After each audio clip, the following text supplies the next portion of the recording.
Halo semuanya, selamat datang di Comic Universe. Kali ini saya akan membahas manhwa baru yang berjudul Orang Tanpa Jiwa. Dengan sinopsis, klan Herald adalah klan yang tak tersentuh, dikenal sebagai orang yang tidak memiliki perasaan. Untuk melepaskan diri dari kutukan yang mereka warisi, mereka menjelajahi benua itu untuk mengumpulkan Emperor Golden Coin. Bahkan di antara semua orang di klan, Ajidin menanggung kutukan yang paling buruk. Tanpa bakat dalam magic, dia menjadi yang terendah di klannya dan hanya memiliki skill yang dia dapatkan dari para tetua. Dia pun mengelilingi seluruh benua, mengabulkan semua permintaan orang-orang untuk imbalan Emperor Golden Coin. Mari kita masuk ke ceritanya. Di daerah perbatasan Kazel, ada sebuah desa yang menderita musibah yang cukup hebat. Kekeringan parah telah melanda daratan. Sumur telah mengering, ladang yang retak, dan orang-orang yang ketakutan mulai melarikan diri. Melihat kelakuan para penduduknya yang akan kabur, Margrave Kazel menganggap ini sebagai pelanggaran yang berat dan mulai mengirimkan tentara untuk menghukum mereka. Dengan kejamnya, para tentara itu mulai menghabisi penduduk yang mencoba untuk keluar dari perbatasan. Bahkan, anak kecil yang meminta tolong untuk nyawanya tidak lepas dari hukuman ini. Orang yang memimpin ini adalah putra Margrave Kazel, seorang penyihir yang kuat dan dikatakan memiliki darah Divine King yang mengalir melalui pembuluh darahnya. Anak Margrave Kazel merasa kesal melihat mereka yang melarikan diri. Lalu dia berkata di hadapan mereka, bahkan binatang buas tahu bantuan harus dibalas. Apa kalian hama? Tidak tahu mengapa kalian masih hidup? Dia lalu membentak mereka dengan keras. Ini berkat kebaikan kami, kebaikan mereka yang memiliki Divine Blood. Dia melihat ke arah seorang wanita dengan tatapan menghina. Namun, kalian mencoba melarikan diri karena belum hujan. Beraninya kalian kurang ajar. Melihat anak Margrave yang sangat marah, ibu itu menangis dan memohon untuk melepaskan anaknya dari hukuman. Saya sungguh minta maaf. Saya mohon, setidaknya ampuni anak saya. Tapi anak Margrave itu tidak menganggapnya dan menyuruh salah satu prajuritnya untuk membunuh ibunya. Sebuah tombak menusuk, menebus tubuh ibu itu. Anaknya yang sedang dipangku terkejut melihat ada senjata yang menebus badan ibunya. Dia terlepas dari pangkuannya, hanya bisa terdiam melihat ibu yang dia sayangi bersimbah darah di depan matanya. Melihat prajurit itu melepaskan anaknya dan tidak membunuhnya, si anak Margrave kecewa. Dia langsung berkata pada prajurit, "Cih, bagaimana kau bisa begitu tidak berpikir? Kalian semua tidak menyenangkan." Prajurit itu langsung meminta maaf. "Saya minta maaf atas ketidaktahuan saya, Tuan Muda. Apa yang dapat kami lakukan untuk menghibur Anda, Tuanku?" Tapi Tuan Muda mereka hanya menatap dan tersenyum jahat. Dan setelah beberapa saat, dia menginstruksikan para prajuritnya untuk melakukan sesuatu. Ternyata para prajurit menggantung semua suami yang sudah tak berdaya di atas pohon, sambil para istri menopang mereka agar tidak mati menggantung. Sementara itu, Tuan Muda Kazel yang sangat menikmatinya, dia berkata, "Ya, ini dia. Orang tua mendukung anaknya, dan istri mendukung suaminya. Dia sangat menikmati hal keji ini. Senyumannya sudah seperti psikopat." Di saat dia sedang menikmati pemandangan itu, seorang prajurit memanggilnya dari jauh. Dia membawa seorang suaminya lagi. "Tuan Muda, pria ini telah ditikam. Jadi haruskah saya mengikat tali di pinggangnya? Dia akan mati sebelum dia bisa menghibur kita. Bukankah seharusnya dia setidaknya bertahan selama yang lain?" Di sebelah sana, suami dan istri yang menangis dan memohon untuk menyelamatkan suaminya. "Jangan! Tolong hentikan!" Tapi prajurit itu tidak berhenti dan terus mengikatnya. Hingga pada akhirnya dia menggantung suaminya di pohon. Untuk menghindari suaminya dari kematian, wanita itu segera berlari dan memeluk kaki suaminya untuk menopangnya. Wanita itu terus menangis sambil memanggil nama suaminya. "Tidak, Ipan!" Sementara Tuan Muda Kazel hanya menonton dan mentertawakan dia. "Sungguh luar biasa. Kau melakukannya dengan sangat baik, gadis petani. Menopangnya dengan baik, ya kan?" Tuan Muda Kazel lalu mendekati gadis itu dan berbisik kepadanya, "Tanpa kamu menopangnya, pembuluh darah kekasihmu akan meledak, dan dia akan mati." Di saat Tuan Muda Kazel sedang menggoda gadis itu, seorang komandan kesatria Jebek menghentikannya. "Tolong jangan menganggap remeh darah dari Divine Blood begitu." Tuan Muda Kazel lalu melihat ke arah Sir Jebek. Dia kemudian mendekat dan mengejeknya juga. "Aha, lihat siapa yang datang. Bukankah ini Sir Jebek, instruktur pelatih pedangku?" Sir Jebek lalu membalas, "Apakah Anda perlu melangkah sejauh ini dalam menghukum seseorang? Seorang yang sudah mewarisi Divine Blood King harus bisa mempertahankan martabat mereka." Mendengar itu, Tuan Muda Kajel tetap meremehkan perkataannya dan membalas, "Bukankah martabat saya akan tetap terjaga selama yang terjadi di sini tidak tersebar?" Tuan Muda Kajel semakin menekan apa yang penduduk desa ini lakukan sebagai kesalahan. Dia berbicara lagi kepada Sir Jebek sambil mengancamnya, "Orang-orang bodoh ini berani menodai martabatku hanya karena sudah lama tidak turun hujan di sini. Itulah mengapa mereka berada dalam keadaan seperti ini. Jadi apa yang akan kamu lakukan? Apa kamu akan menyebarkan semua ini, Sir Jebek?" Sir Jebek hanya diam saja tidak menjawab. Tuan Muda Kajel lalu berkata lagi, "Akankah kamu, Holy Kenag yang telah diakui oleh The King Crouch, berani merusak martabat dari seorang bangsawan?" Lalu Sir Jebek menundukkan wajahnya dan menjawab, "Saya hanya ingin mengatakan bahwa kebenarannya tidak dapat disembunyikan untuk selamanya." Tuan Muda Kajel hanya diam saja. Lalu seorang prajurit mendekatinya dan berbisik, "Apakah kita harus mengurus dia, Tuan Muda?" Tuan Muda pun menjawab, "Lupakan saja, ambilkan saja sebuah cambuk." Prajurit itu lalu mengambil cambuk dan menyerahkannya kepada Tuan Muda. Dan sesaat sudah ada cambuknya, Tuan Muda Kajel langsung mencambuk gadis yang sedang menopang kaki suaminya itu. Tuan Muda Kajel terus-menerus mencambuknya tanpa henti, hingga saat dia kelelahan, barulah dia menghentikan mencambuknya. Tuan Muda Kajel lalu berkata sambil tersenyum jahat, Sungguh ini adalah pemandangan yang bagus untuk dilihat." Setelah berkata seperti itu, dia meninggalkannya dan berbalik dengan senyum yang puas. Di saat dia melewati Sir Jebek, dia berbisik, "Tersenyumlah instruktur, bukankah kita harus menikmati hidup?" Dan akhirnya Tuan Muda Kajel menghentikan kekejian sore itu. Sementara Sir Jebek hanya bisa tertunduk saja di hadapan para korban. Kembali ke pasangan yang menderita, Ipan berbicara kepada istrinya, "Sapia, aku salah, kumohon, larilah." Tapi Sapia tidak mendengarkannya, malah dia semakin erat memeluk kakinya Ipan. Dia lalu berkata sambil mengeluarkan sebuah koin emas di tangannya, "Ipan, apakah Kaisar Helad benar-benar akan datang?" Sapia lalu memejamkan matanya, dan terasa dia tertidur karena kelelahan. Malam pun poek, dan Sapia tersadar setelah diberikan minum oleh Sir Jebek. Dia lalu bertanya, "Siapa itu?" Sir Jebek langsung menyuruhnya diam. "Diamlah, jangan berisik. Apa kamu bisa makan?" Kemudian, Sir Jebek memberinya makan bubur untuk mengisi tenaganya. Lalu, Sophia beristirahat lagi sampai pagi. Saat dia terbangun pagi hari, dia melihat Sir Jebek sedang bersandar di pohon. Melihat Sophia sudah sadar, Sir Jebek membangunkannya. Dia mengambil jubahnya dan berangkat. Dia berkata, "Bangunlah, aku datang ke sini tanpa diketahui orang-orang. Jadi aku harus pergi sekarang. Aku bisa saja dihukum jika Tuan Muda mengetahui ini. Dan tentang kekasihmu, kamu sudah tidak usah menopangnya lebih lama lagi."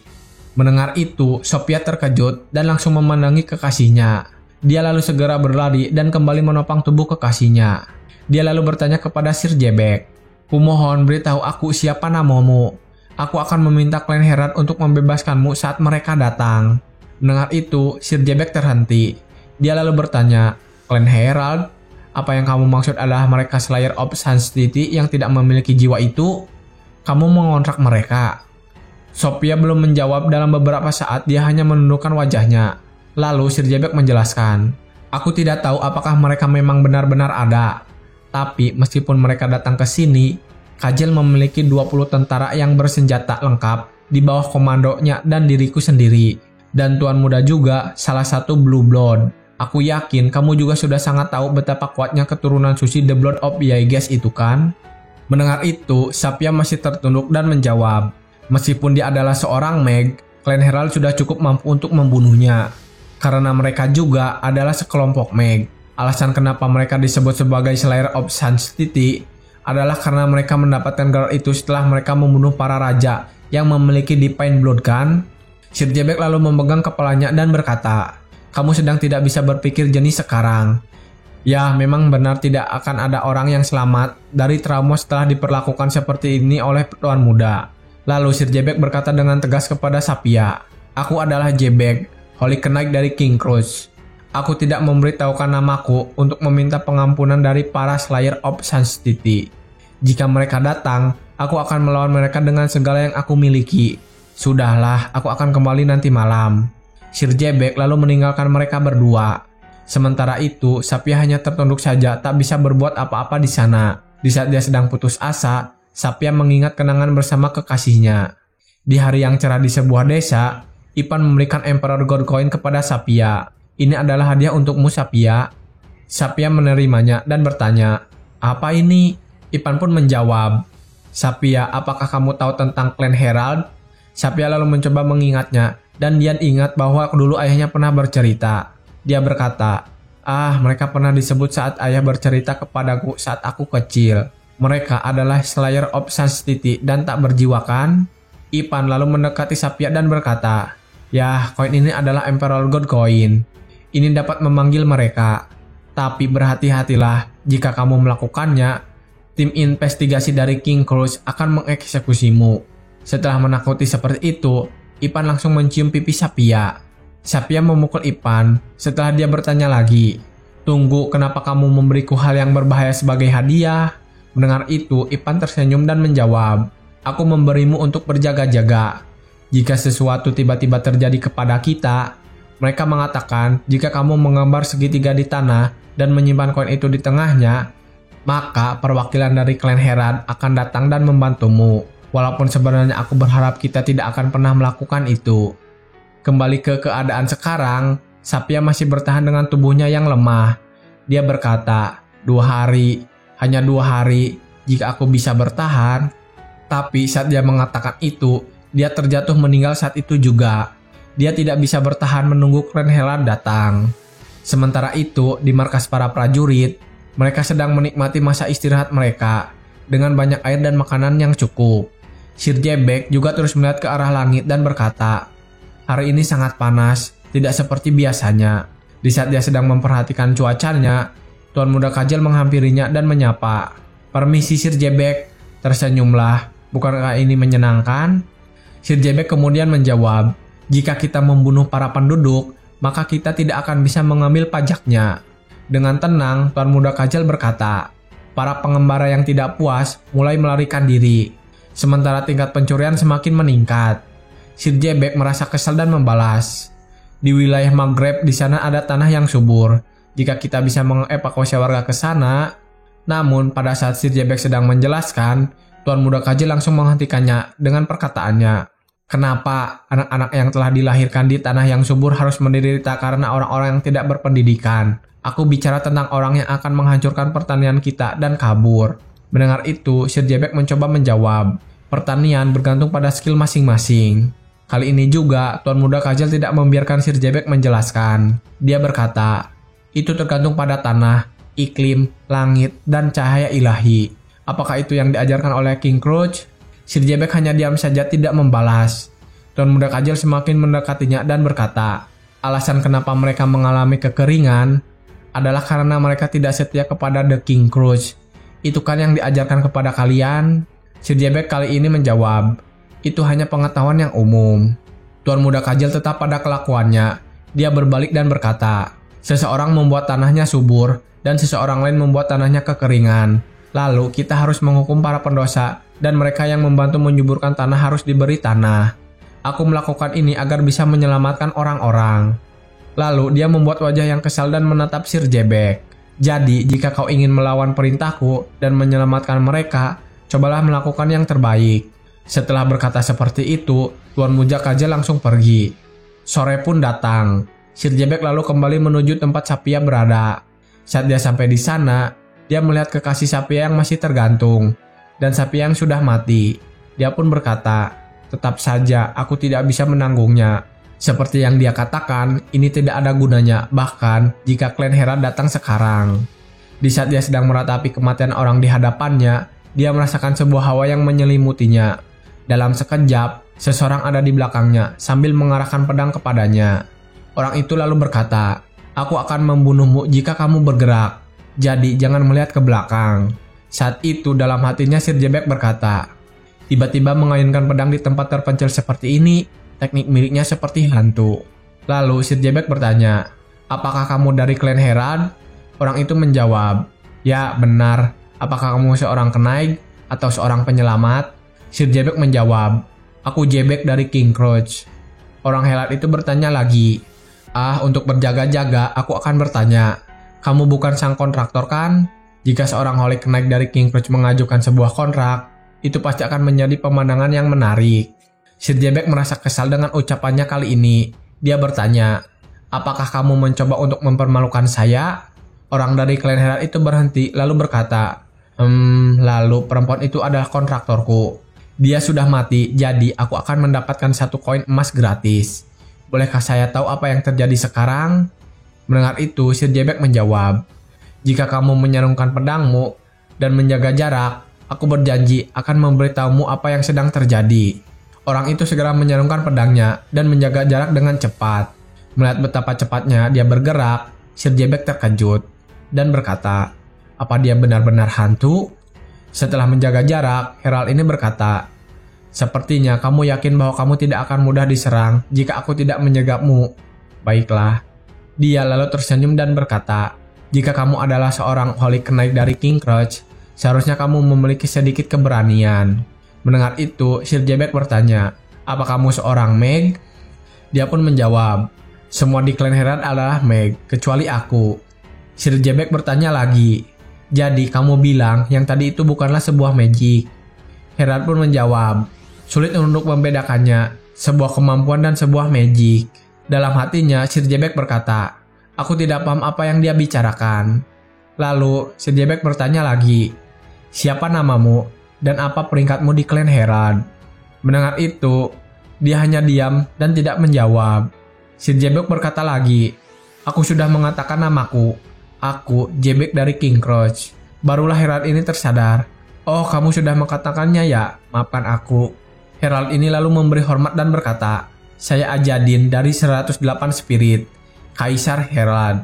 Mendengar hal itu, Sir Jebek berkata dalam hatinya, 108 Spirit adalah rank terendah di klan Herald. Tapi gerakannya barusan membuktikan bahwa dia sangat jauh dari orang biasa. Kemudian Ajidin berkata lagi, lalu seperti yang sudah kamu janjikan, ceritakan padaku apa yang sudah terjadi. Dan selesai. Terima kasih.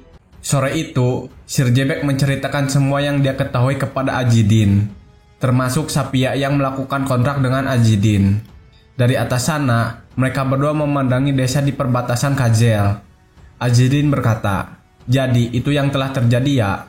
Lalu ketika mereka sedang melihat-lihat kota, ada seekor burung hantu yang tiba-tiba datang dan langsung hinggap pada bahu Ajidin. Burung hantu itu berbicara, kontrak telah ditetapkan, Anda menanggapi permintaan tersebut, tetapi pemohon meninggal. Sepertinya Anda telah mendapatkan beberapa koin emas gratis. Ajidin, Ob 108 Spirit. Sir Jebek terkejut melihat burung hantu itu. Apa burung hantu yang bisa bicara? Burung hantu itu kembali berbicara kepada Ajidin. Sekarang mulailah bergerak ke misi lain. Jangan beristirahat dan segera mulai bergerak, Ajidin. Mendengar perintah itu, Ajidin sedikit menggerutu, tapi dia tetap melakukannya. Melihat Ajidin yang akan pergi, Sir Jebek menghentikannya. Tunggu, hanya karena pemohon meninggal, kamu akan mengambil hadiahnya dan pergi begitu saja? Ajidin berhenti dan melirik Sir Jebek. Dia berkata, apakah kamu ingin permintaan ini dipenuhi? Sungguh aneh, tuanmu akan menderita kau tahu. Tapi saat Ajidin berkata seperti itu, Sir Jebek malah mengancamnya dan mengacungkan pedangnya ke arah Ajidin. Itu tidak akan terjadi, karena aku akan mengalahkanmu. Ajidin lalu menjawab, kamu pikir kamu akan menumpahkan darahku dengan pedang yang bahkan hanya diam saja saat ketidakadilan itu terjadi? Bahkan untukmu itu menyedihkan. Mendengar jawaban itu, membuat Sir Jebek berpikir tentang apa yang terjadi sebelumnya saat kejahatan tuan mudanya yang terjadi. Dia pun merasa kesal karenanya. Ajidin lalu bertanya, apa kau marah? Kepada siapa? Kepadaku? Atau kepada dirimu sendiri karena kau berpaling dari ketidakadilan? Mendengar itu, Sir Jebek merasa semakin kesal dan membentak Ajidin. Apa kamu tahu? Ajidin tetap tenang. Ajidin menjawab, apa kamu tahu konstelasi langit malam? Nama-nama dan mitos yang terkait dengannya? Sir Jebek diam sebentar, dan sesaat kemudian dia bertanya lagi. Kenapa kamu membahasnya sekarang? Apa yang sebenarnya ingin kamu katakan? Lalu Ajidin memandang langit dan bercerita. Manusia mungkin melihat sesuatu yang sama, tapi mereka merasakan sesuatu hal yang berbeda.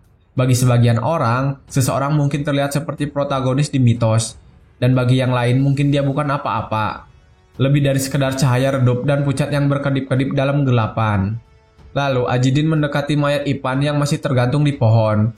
Dia berkata lagi, sama seperti bagaimana pandangan mereka dirusak, mungkin tampak berbeda bagi Anda dibandingkan dengan mata tentara lain. Sir Jebek menurunkan pedangnya, juga menundukkan pandangannya. Sir Jebek berkata, "Tidak, sama sekali tidak berbeda, karena aku tidak bisa berbuat apa-apa." Juga Sir Jebek memandangi pedangnya. Sebagai kenak dari King Crunch, aku harus menghormati mereka yang berasal dari keturunan di Pain King. Setelah mendengar penjelasannya, Ajidin melepaskan ikatan mayat Ipan dan menjawab, "Aku tidak ingin bertarung denganmu, Holy Knight. Jika kamu merasa kasihan pada gadis itu, maka pedangmu bukan musuhku." Ajadin mengangkat mayat sepasang kekasih itu dan bertanya, "Apa kamu punya sekop?" Melihat apa yang akan dilakukan Ajadin, Sir Jebek terkejut. "Sekop? Apa kamu bermaksud untuk mengubur mereka?" Ajadin menjawab, "Aku akan mengadakan pemakaman untuk mereka." Mendengar jawaban itu, Sir Jebek semakin terkejut lagi. Dalam hatinya dia berucap, Kazel berharap mereka digantung di pohon, berubah menjadi mayat hidup, dan berteriak kesakitan. Tindakan seperti itu akan berfungsi sebagai cara baginya untuk menegaskan kembali kekuatannya. Tindakan mengubur mayat itu sama saja dengan menantangnya. Saat Sir Jebek belum menjawabnya, Ajadin sudah memulai menggali dengan tangannya. Dia berkata, "Jika memang tidak punya, biarlah." Sir Jebek yang melihat Ajadin terbawa suasana. Dia lalu menancapkan pedangnya dan langsung membantu Ajadin membuat lubang untuk mengubur mayat sepasang kekasih itu. Hingga pada malam hari, balurah mereka berdua selesai mengubur kedua mayatnya. Setelah diberi nisan, Ajadin mendoakan mereka. "Oh malaikat agung yang bijaksana, berani, dan berbelas kasihan, kasihanilah jiwa mereka." Melihat Ajadin yang berdoa, Sir Jebek bertanya. Anggota dari klan Herat berdoa menggunakan cara grup penyelamat. Dengan santai, Ajadin menjawab, "Aku suka ideologi mereka." Mendengar itu, Sir Jebek berkata, "Sungguh orang yang sembrono dan kurang ajar. Kau meninggalkan takdir dari klanmu dan melayani orang lain." Ajadin pun menjawab, "Jika aku tidak meyakini apa yang aku anggap benar, kelahiranku tidak akan memiliki arti." Lalu Sir Jebek bertanya lagi, "Apa yang kamu suka dari grup penyelamat?" Tapi Ajadin tidak menjawab. Dia malah mengambil sebuah busur dan bersiap untuk menyerang. Sir Jebek yang melihatnya langsung bertanya, Apa yang kamu lakukan?" Ajadin berbalik arah dan berkata, "Dari arah sana, seseorang yang kamu hormati sedang mendekat." Sir Jebek langsung memalingkan wajahnya, dan di saat dia melihatnya, ternyata sudah ada Tuan Muda Kazel dan para prajuritnya juga. Sesampainya di sana, Tuan Muda Kazel langsung berkata, "Oh, ayolah, jadi kamu suka gadis petani itu ya? Harusnya kau memberitahuku dulu, Sir Jebek. Jujur saja, dia terlihat sangat baik untuk orang biasa yang tinggal di pedesaan." Sir Jebek tidak bisa menyangkal hal itu. Dia memperhatikan Tuan Muda Kazel dan berkata dalam hatinya, dia menyadarinya kalau aku memperhatikan Sapia. Ada sekitar 20 prajurit bersenjata lengkap di sana. Bahkan bagiku, tidak ada kesempatan untuk menang. Tuan Muda Kazel lalu bertanya, "Omong-omong, siapa si bajingan itu?" Tapi saat dia sedang berbicara, Ajadin sudah menarik busurnya. Kemudian dia langsung menyerang salah satu prajurit Tuan Muda Kazel. Panahnya langsung melesat dengan cepat dan mengenai salah satu mata anggota prajurit yang di belakang. Prajurit itu langsung menjerit kesakitan, membuat prajurit lain terkejut. Begitu juga dengan Sir Jebek, dia berkata, dia berhasil mendarkan tembakannya pada prajurit yang berdiri jauh di ujung sana dalam situasi ini. Tak hanya sampai di situ, Ajadin kembali menyerang dengan anak panahnya. Kali ini dia mengincar prajurit yang memakai perisai. Prajurit yang memakai perisai itu mencoba menahan anak panah yang datang dengan sangat cepat. Tapi karena kuatnya anak panah yang ditembakkan oleh Ajadin, perisai miliknya hancur dan tertembus. Prajurit itu pun langsung terkapar di tanah dan mokad. Prajurit yang ada di dekatnya mulai ketakutan dan gemetar melihat teman mereka mati dalam satu serangan. Serangan kali ini pun membuat Sir Jebek semakin terkejut. "Pak, panahnya menembus langsung perisai itu. Itu bahkan meliuk seperti ular." Di saat Sir Jebek sedang terkejut, Ajadin mulai menjawab pertanyaan yang tadi. "Tentang pertanyaanmu tadi, kamu bertanya apa yang aku sukai dari grup penyelamat kan? Saya menyukai gagasan bahwa nilai seseorang ditentukan bukan oleh kelahiran mereka, tetapi oleh keyakinan dan tindakan mereka." Ajadin kembali bersiap untuk menyerang. Dia juga berkata, sama seperti orang yang terlahir dengan darah di Pain King, yang memperkosa dan membunuh orang-orangnya, dia tidak bisa disebut bangsawan. Melihat tingkah Ajadin dan apa yang dia katakan, Tuan Muda Kazel sangat marah. Dia berteriak, "Dasar bajingan! Deme!" Dalam keadaan penuh emosi, dia lalu memberi perintah kepada Sir Jebek. "Jebek, ini perintah! Habisi bajingan itu!" Ajadin langsung melompat tinggi ke udara. cukup tinggi sampai terlihat oleh semua prajuritnya Kazel. Dari atas sana, Ajadin kembali melakukan serangannya. Dengan anak panahnya, dia menghabisi prajurit itu satu persatu. Saat Ajadin akan menyentuh tanah, para prajurit mencoba mengepung untuk menyerang Ajadin. Tapi saat tombak itu akan mengenainya, Ajadin menginjak ujung tombaknya untuk kembali melompat ke atas. Dia sekali lagi menyerang mereka dengan anak panahnya. Dia berhasil mengalahkan beberapa prajurit. Bahkan salah satu anak panahnya hampir mengenai kepala Tuan Muda Kazel. Melihat itu, Tuan Muda Kazel terkejut. Dia berkata, dia tidak berniat membunuh mereka. Dia hanya berniat membuat mereka tidak bisa bergerak lagi. Kazel pun berteriak, "Bajingan, siapa kau sebenarnya?" Ajadin tiba-tiba saja berada di belakang Kazel. Dia menjawab, "Aku Ajadin, aku dari klan Herald." Prajurit yang mendengar itu terkejut. "Apa? Herald? Dia tidak punya jiwa." Tuan Muda Kazel diam saja saat itu. Tapi mengetahui bahwa Ajadin kehabisan anak panah, dia kembali memberi perintah kepada prajuritnya. "Sekarang dia sudah kehabisan anak panah." Saat dia berkata seperti itu, Ajadin langsung memukul wajahnya dengan sangat keras. Kazel pun terlepas dari kudanya dan terjatuh ke tanah. Tuan Muda Kazel terkapar di tanah sambil memegangi matanya. "Ah, mataku, mataku." Sementara itu, Ajadin kemudian merapikan kembali busurnya. Ajadin turun dari kuda itu, dan saat dia turun, ada seorang prajurit yang beralih untuk menyerangnya dengan pedang. Di saat prajurit itu datang, Ajadin segera menghindarinya dan memukul prajurit itu. Prajurit itu langsung tersungkur ke tanah dan melepaskan pedangnya. Ajadin segera mengambil pedang itu dan berkata, "Aku telah mengalahkan sebagian kalian dengan panahku. Jika kalian cukup berani, datanglah." "Ah, aku hampir lupa." Setelah berkata begitu, Ajadin menusuk prajurit yang dia kalahkan barusan. Semua prajurit yang melihatnya ketakutan saat dia melihat ke arah mereka. "Tunggu, kenapa dia sangat terobsesi dengan pengebirian? Dia gila." Lalu malam itu, Ajadin bertarung melawan semua prajurit yang tersisa di sana. Sementara burung hantu yang tadi hanya melihat dan menunggunya saja. Setelah dia mengalahkan semua prajurit, Ajadin kembali menuju Kazel yang sedang merangkak melarikan diri. "Aha, bukankah kau sudah menunggu terlalu lama? Sampah sepertimu yang membawa rasa sakit kepada orang-orang." Saat Ajadin sedang datang mendekatinya, Kazel langsung berbalik dan mengeluarkan sebuah magic untuk mencegah Ajadin. Dia menggunakan magic cahaya yang sangat terang sehingga membuat yang melihatnya kesakitan. Para prajurit juga berkata, Tuan muda, aku merasa aku akan buta kalau seperti ini." Saat mengeluarkan magic itu, Kazel dengan sombong meneriaki Ajadin. "Apa kamu melihatnya? Ini adalah magicku. Ini adalah bukti bahwa aku adalah seorang bangsawan dibandingkan denganmu." Saat dia sedang mengoceh tanpa basa-basi, Ajadin langsung menyerang tangan Kazel yang sedang memakai magic. Akibatnya, Kazel langsung kesakitan dan berteriak.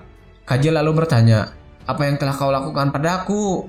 Ajadin menjawab, "Apakah kau juga terluka secara mental? Kau bahkan masih tidak tahu apa yang sudah kau lakukan."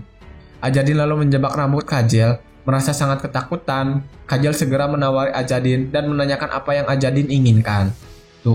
Tunggu, apa yang kamu inginkan? Uang, perempuan, pedang. Aku akan memberimu sebuah yang kau inginkan. Aku keturunan dari Sakra Diega, Holy Family." Ajadin lalu mendekat dan berkata, "Oh, benarkah? Sayangnya aku adalah Slayer of Sun City, Clan Herald." Saat semuanya tidak berhasil, Kazel memanggil Sir Jebek. Dia berteriak, Sir Jebek, apa yang kamu lakukan? Cepat tolong aku." Sir Jebek menjawab, "Aku tidak pernah melihatnya." Mendengar itu, Kazel sangat marah dan kesal. Sial, kau bajingan, aku seorang bangsawan. Aku dari keturunan suci, hanya karena aku berbuat seperti itu kepada para pendatang." Saat dia sedang mengumpat, Ajadin berkata, "Ya, mengingat hal itu, aku berpikir Anda akan terus hidup dengan semangat. Itu tindakan yang benar. Hiduplah dengan baik, aku pikir kamu sangat-sangat membutuhkannya." Setelah berkata seperti itu, Ajadin langsung melukai mata Kazel yang satunya lagi. Kazel berteriak sangat keras, hingga akhirnya dia terjatuh ke tanah dan pingsan. Setelah melakukan itu, Ajadin berkata, "Saya tidak memiliki kontraktor, tetapi saya pikir saya telah perhatian. Hukum kaisar sudah terpenuhi." Setelah Ajadin berkata seperti itu, Sir Jebek malah mengeluarkan pedangnya dan menantangnya. "Aku kenaik dari King Crush, aku tidak bisa membiarkanmu. Seseorang yang bicara mengenai peraturan kaisar.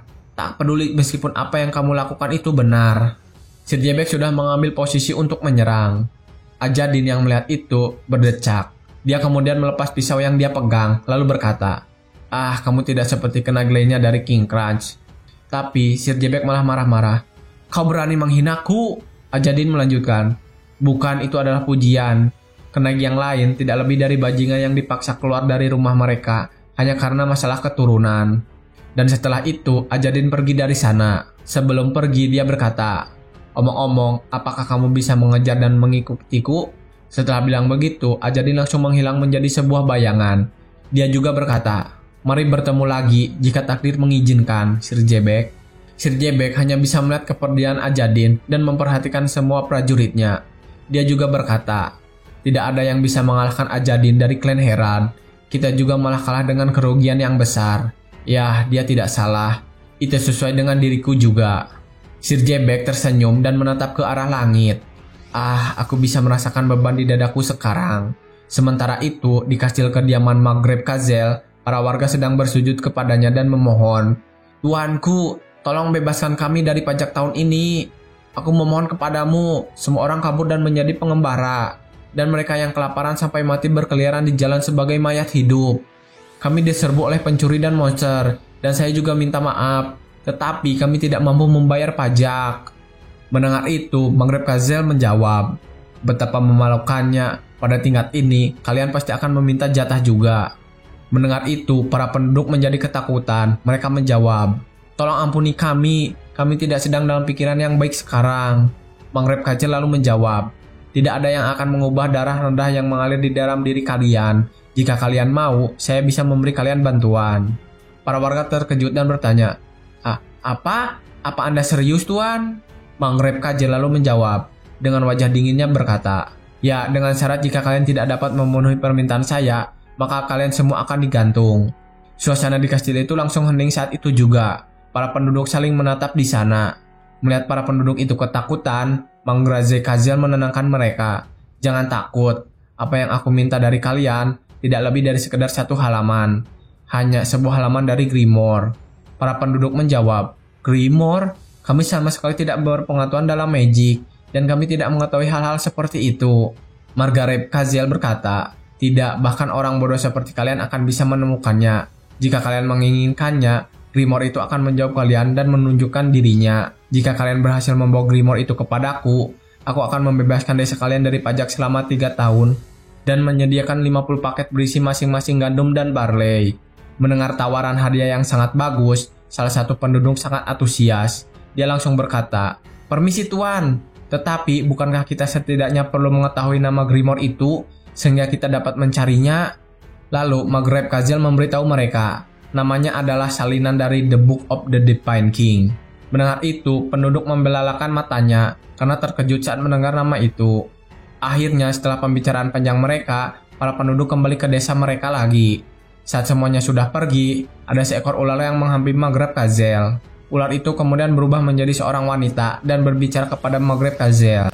Tuan, saya rasa memberitahu mereka nama dari Grimoire itu tidak terlalu berguna." Maghreb Kazel menjawab, "Omong kosong.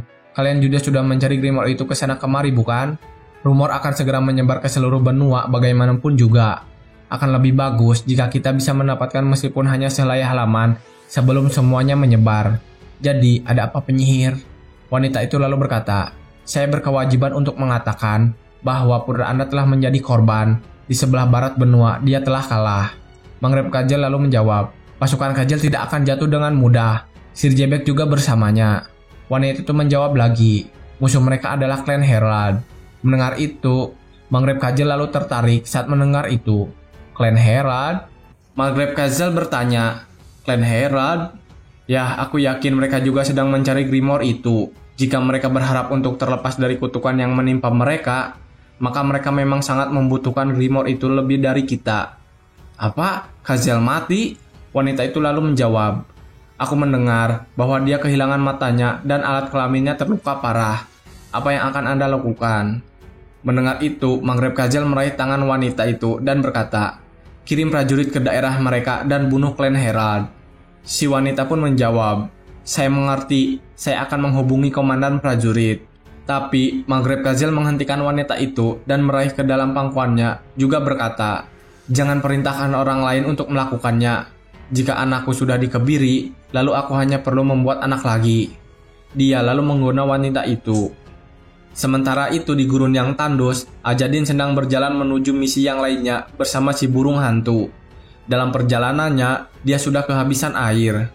Saat itu Ajadin lalu menggerutu kepada si burung hantu. Hah, ini buruk. Dalam keadaan ini, aku bisa mati kehausan. Kenapa juga kamu harus banyak tingkah? Kamu bilang akan menyelesaikan dalam 2 hari. Dasar spirit bodoh.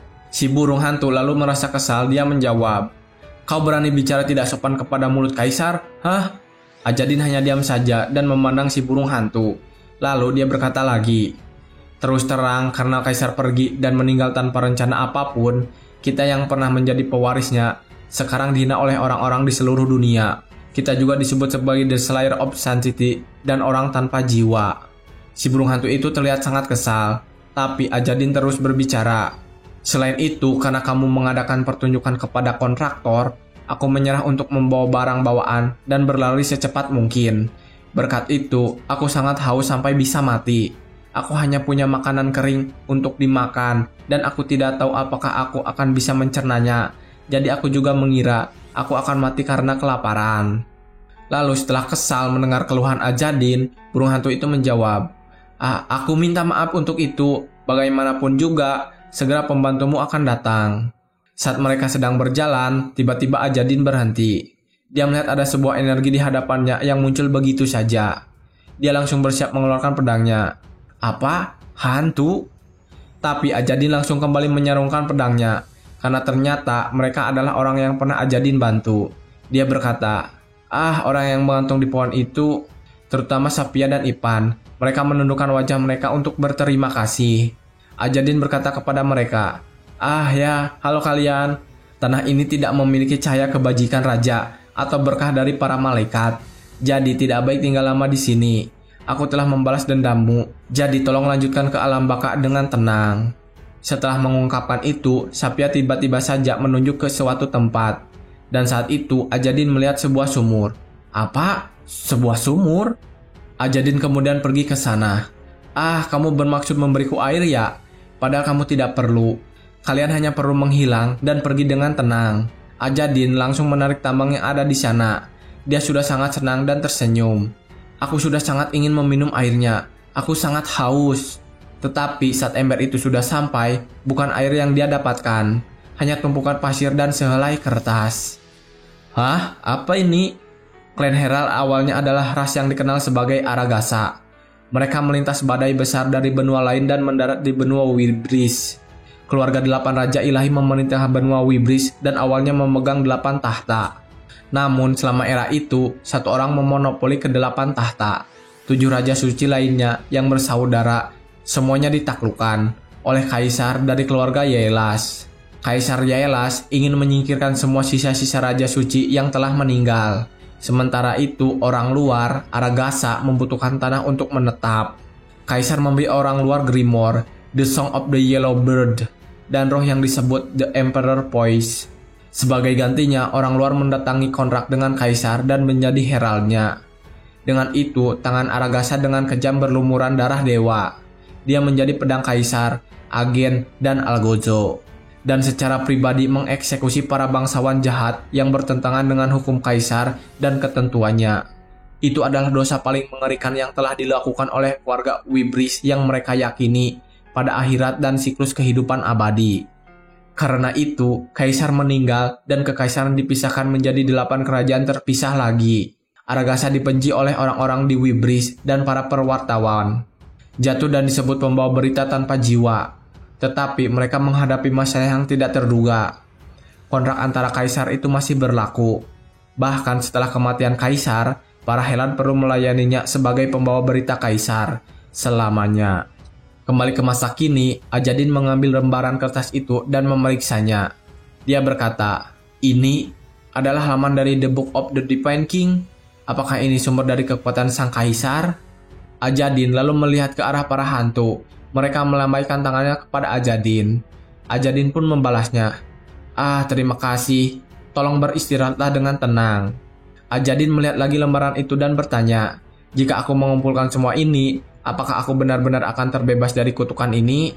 Burung hantu yang mendengar itu menjawab, "Itu kasar untuk menyebutnya sebuah kutukan. Ini adalah tugas terhormat berdasarkan kontrak." Ajadin lalu menggulung lembaran itu dan menyimpannya. Dia berkata, lembaran ini harus jatuh di tangan saya. Takdir bukanlah sebuah lelucon." Burung hantu kembali berkata, "Kamu tidak terlihat senang. Bukankah ini yang diinginkan semua herald?"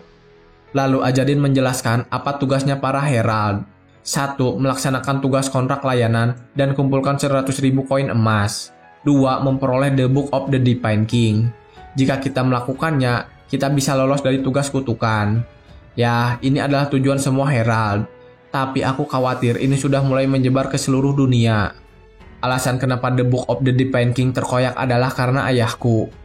Mereka lalu melanjutkan lagi perjalanan. Sementara mereka sedang dalam perjalanan, tanpa disadari, ada seseorang yang mengawasi mereka dari jauh. Ternyata mereka ada 2 orang. Yang perempuan bertanya, "Itu dia anak dari pengkhianat terburuk klan Herald. Dia tidak berbakat, tidak kuat, dan bodoh. Benarkah dia tidak bisa menggunakan magic seperti yang dirumorkan? Apakah dia dikutuk?" Teman di sampingnya menjawab, "Aku tidak tahu kalau dia dikutuk. Tapi aku tahu dengan jelas kalau dia tidak bisa menggunakan magic." Wanita itu kembali berkata, "Aku dengar dia masih mengompol di kasurnya sampai usia 8 tahun. Bahkan dia tidak bisa mengikat tali busur." Memasang wajah mengejek, wanita itu kembali merendahkannya. "Aku ragu bahwa dia pernah mendapatkan tugas herald." Anak lelaki itu lalu menjawab, "Jadi Nona Midiam, bagaimana jika kita kembali? Anda tidak perlu bekerja untuk membawa berita dengan peringkat terendah ketika Anda adalah kerabat kontraktor." Tapi Nona Midiam tidak mendengarkannya. Dia malah mengambil anak panahnya lalu berkata, "Haruskah kita tes skill yang dia miliki?" Anak lelaki itu berkata mengingatkan, "Jangan, pekerja tidak bisa menyerang seorang herald." Tapi sekali lagi, Nona Midiam ini tidak mendengarkan. Dia malah terlihat sangat senang. "Siapa peduli, jika aku menang, aku bisa merebut posisinya. Tidak mungkin aku akan kalah. Ini akan buruk jika dia mati. Aku akan melepas ujung panahnya." Anak laki-laki itu sudah tidak bisa menolongnya lagi. Dia berkata dengan malas, dia adalah murid dari tetua yang rewel. Kazas selalu ada kemungkinan dalam setiap situasi. Nona Midiam tetap kekeh saja. "Itu bukanlah apa-apa. Tak peduli betapa hebatnya Kazas, idiot tetaplah seorang idiot. Tak peduli meskipun dia berlatih selama puluhan atau ratusan tahun." Lalu Midiam berkata dalam hatinya, berpikir kalau anak dari seorang pengkhianat klan tidak bisa menggunakan magic, dan dia seorang herald, dia hanya menghabiskan ruang. Jadi orang yang kompeten sepertiku tidak bisa menjadi seorang herald. Midiam lalu menembakkan panah itu dan langsung bersembunyi. Dia bersembunyi beberapa saat, lalu dia mencoba melihatnya. Tapi saat dia melihatnya, sebuah batu kecil menghantam kepalanya, membuat Midiam terjatuh ke belakang. Di saat dia tersadar, di depannya Ajadin sudah ada. Dia lalu bertanya, "Apakah kamu yang menembakkan panah itu?" Mendengar itu, Midiam menjawab, "Itu hanyalah sebuah perkenalan." Dalam hatinya dia berkata, "Sejak kapan dia ada di sana? Bahkan aku tidak bisa merasakan hawa kehadirannya." Midiam juga terkejut saat dia melihat anak panahnya berada pada quiver milik Ajadin. "Tunggu, jangan bilang kalau dia menangkap langsung panahnya di udara dengan quivernya." Ajadin lalu bertanya, "Siapa nama kalian?" Mereka pun menjawab, "Aku Midiam, dari Aether. Aku Ismail, kami adalah asisten yang datang untuk membantu Anda." Lalu dengan wajah tegas, Ajadin mengambil anak panah itu dan bertanya, "Apa? Membantu? Lalu apa maksudnya ini?" Midiam lalu membuat sebuah alasan. "Kuipermu terlihat kosong, jadi aku hanya ingin memberimu anak panahku. Bukankah itu bantuan yang bagus?" Lalu Ajadin menghela napasnya dan berkata, "Sepertinya kamu melamar untuk menjadi asistenku karena membosankan tinggal di tanah suci. Pulanglah anak-anak." Mendengar itu, Midiam langsung marah. "Anak-anak, aku sudah bilang kepadamu, aku adalah keturunan Aether." Mendengar itu, Ajadin hanya diam, lalu dia membalas, "Apakah kamu tidak tahu kalau garis keturunan tidak berarti bagi kami para herald? Dan jika kalian datang untuk bekerja denganku, kalian adalah bawahanku sekarang. Kamu bahkan menembakkan anak panahmu kepadaku." Ajadin lalu mempertegas, "Mungkin kamu ingin aku mengajarimu apa yang terjadi ketika kamu melakukan sesuatu seperti ini di luar tanah suci." Saat Ajadin mengatakan itu, kedua anak itu terkejut dan ketakutan. Midiam bahkan berpikir, dia sangat berbeda dari yang rumor katakan. Apakah dia memang benar-benar orang yang lemah dan selalu dibully itu? Ajadin kembali memarahi mereka. Minta maaflah karena sudah bersikap kasar, Midiam. Dan jika kau mau ke sesuatu dariku, lalu tunjukkan aku rasa hormatmu. Sebagai bagian dari Aragasa atau sebagai musuhku, apa yang akan kau pilih? Meskipun Midiam sangat kesal, Midiam memaksakan dirinya untuk meminta maaf. Aku, Midiam dari Aether, meminta maaf atas sikap kasarku terhadap Herald Ajadin. Aku adalah Aragasa. Ajadin masih menatap mereka dengan tajam. Dia lalu menjawab, aku menerima maafmu. Bagaimanapun, jangan menembak seseorang dengan anak panahmu mulai sekarang. Jika kamu tidak ingin membunuh mereka, senjata bukanlah sebuah mainan di luar Holy Land. Kemudian, Ajadin berbalik dan berkata, aku tidak akan mengatakan sesuatu yang buruk, jadi kembalilah ke Holy Land. Aku tidak membutuhkan bantuan. Apakah kalian punya air? Saat Ajadin meminta air, Midiam malah menantangnya untuk berduel. Dia berteriak, aku mengajakmu duel. Ismael lalu mengingatkannya, Midiam, jangan, pria itu terlalu berbahaya. Tapi Midiam tidak memikirkan itu, dia masih penasaran. Dalam hatinya dia berkata, ya dia memang berbeda dari yang dirumorkan. Lupakan kalau dia seorang idiot, dia kuat, pintar, dan sombong. Tapi bukankah aku adalah pengecut jika aku tidak menantangnya hanya karena dia kuat? Midiam kembali mengulangi tantangannya. Dia berkata, Herald Ajadin, aku, Midiam dari Aether, secara resmi menantangmu untuk merebut posisimu. Midiam mengatakan itu dengan sangat keras. Mendengar itu, Ajadin mengelus kepalanya. Dia berkata, ya Tuhan, sebuah duel. Arael sudah mengajarkan hal buruk pada anak ini. Ajadin berkata lagi, kamu akan mengambil posisi kuku jika kamu menang. Tapi kamu juga sudah tahu kan apa yang akan terjadi jika aku yang menang?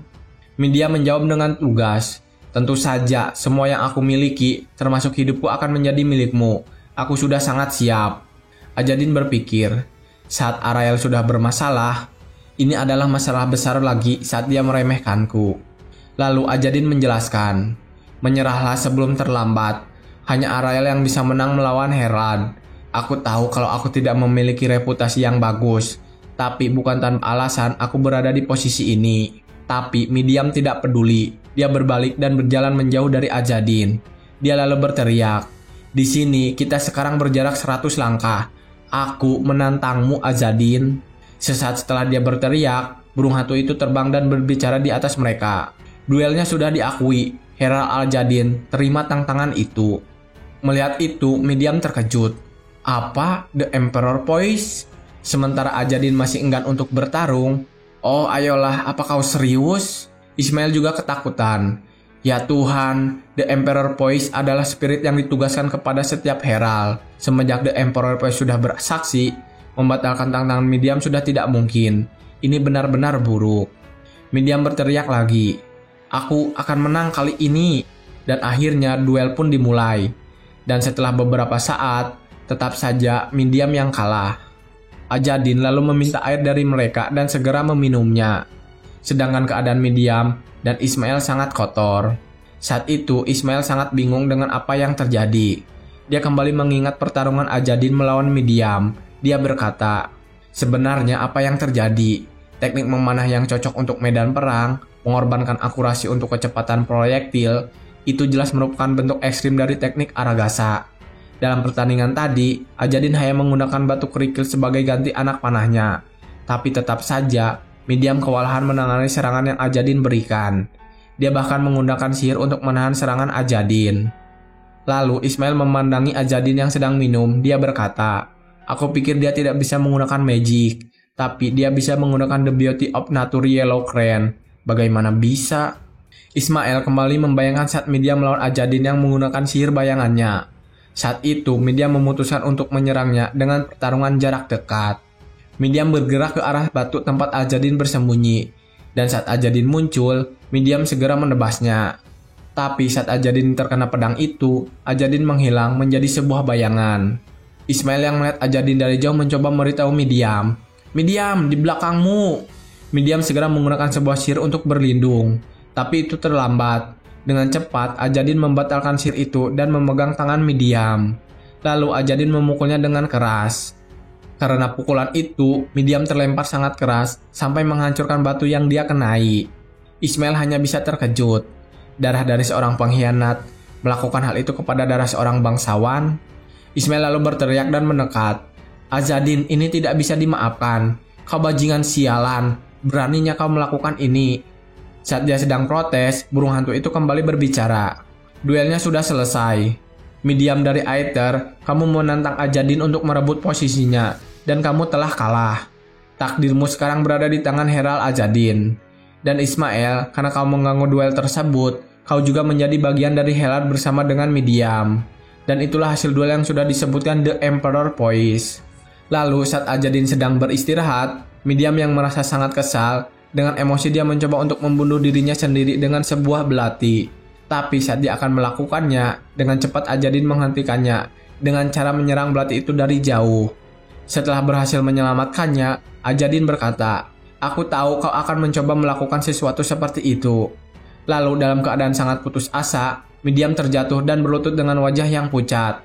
Azadin lalu berbicara kepadanya, "Yang kalah dalam duel, kau bahkan tidak berhak untuk mati. Kau hanya bisa mati saat aku mati, atau saat aku menginginkannya. Apakah kamu menantangku untuk duel saat kamu tidak mengetahui sesuatu seperti itu?" Mendengar itu, wajah Midiam memerah karena merasa malu dan menyesal. Azadin kemudian mengembalikan botol air mereka dan berkata, "Aku kira ini sudah cukup untuk memberi kalian pelajaran. Sekarang kalian bebas." Mendengar itu, Midiam dan Ismail terkejut. Apa? Apa maksudmu?" Azadin berkata lagi, "Ya, mari kita anggap saja duel ini tidak pernah terjadi. Ini akan sangat buruk jika ini tertulis di rekodmu." Kedua anak itu hanya terdiam dan tidak menjawab. Azadin sudah menyuruh kedua anak itu untuk pulang dan tidak usah membantu dirinya. Tapi setelah beberapa waktu berlalu, kedua anak itu tetap memutuskan untuk ikut. Azadin berkata, "Aku sudah bilang, aku tidak butuh bala bantuan. Aku sudah memberimu kebebasan. Jadi kembalilah ke santuari." Mendengar omongan Azadin, Midiam membentaknya karena keheranan. Dia berkata, "Kenapa? Kau mendapatkan seorang gadis muda yang cantik dan berbakat sebagai bantuan, dan kamu melepaskannya begitu saja?" Saat dia sedang berbicara seperti itu, Ismail hanya bisa menahan malu di sana. Lalu Azadin menjawab, "Aku tidak tahu tentang bagian cantiknya, tapi jika kau memang berbakat seperti Azrael, kau tidak akan mungkin kalah." Azadin menoleh ke belakang berbicara, "Banyak lelaki di dunia ini yang menyukai gadis muda, dan banyak budaya yang memperbolehkan pernikahan di umur yang muda. Akan sangat baik untuk berpikir sebelum mengajukan sebuah duel lain kali. Intinya, jangan menantang seseorang untuk berduel lagi. Jika memang ada seseorang yang harus dihabisi, langsung habisi saja." Ismail yang baru pertama kali mengobrol terkejut, karena dia baru tahu Azadin bicara sangat banyak. Dia bicara cukup banyak dari yang kukira, tapi sepertinya dia mengatakan semua ini karena keprihatinan yang tulus. Tetapi Midiam malah tersenyum dan wajahnya memerah. Ini hal yang baru. Kontrak layanan, Kaisar dan klan Aragasa saling menyediakan apa yang mereka butuhkan. Setiap pengkhianat akan menemui kematian yang mengerikan. Kontrak ini pernah menjadi simbol kesetiaan dan tanda kehormatan. Tetapi setelah kematian Kaisar, itu menjadi kutukan yang mengerikan. Bahkan setelah kematiannya, efek kontrak tetap utuh, mengikat klan Aragasa untuk melayani selamanya sebagai pembawa berita Kaisar. Apa yang tampak seperti siklus perbudakan yang tak ada habisnya, akhirnya mulai menunjukkan tanda-tanda pecah. Ketika klan Herald campur tangan dalam perang suksesi kerajaan Tarasar, Aragasa mengamankan kemenangan dalam perang suksesi dan mendapatkan salinan The Book of the Divine King. Namun, seorang pengkhianat terkenal mencuri buku itu dan melarikan diri. Namanya adalah Akre. Saat itu, perwakilan dari klan sedang menginterogasi Akre yang sudah diikat oleh rantai di sebuah gunung. Orang itu berkata, "Pengkhianat Akre, berikan kepada kami apa yang telah kamu curi. Jika tidak, kutukan itu akan membunuhmu. Berikan kami salinan The Book of the Divine King sebelum kamu merasakan kematian yang sangat menyakitkan."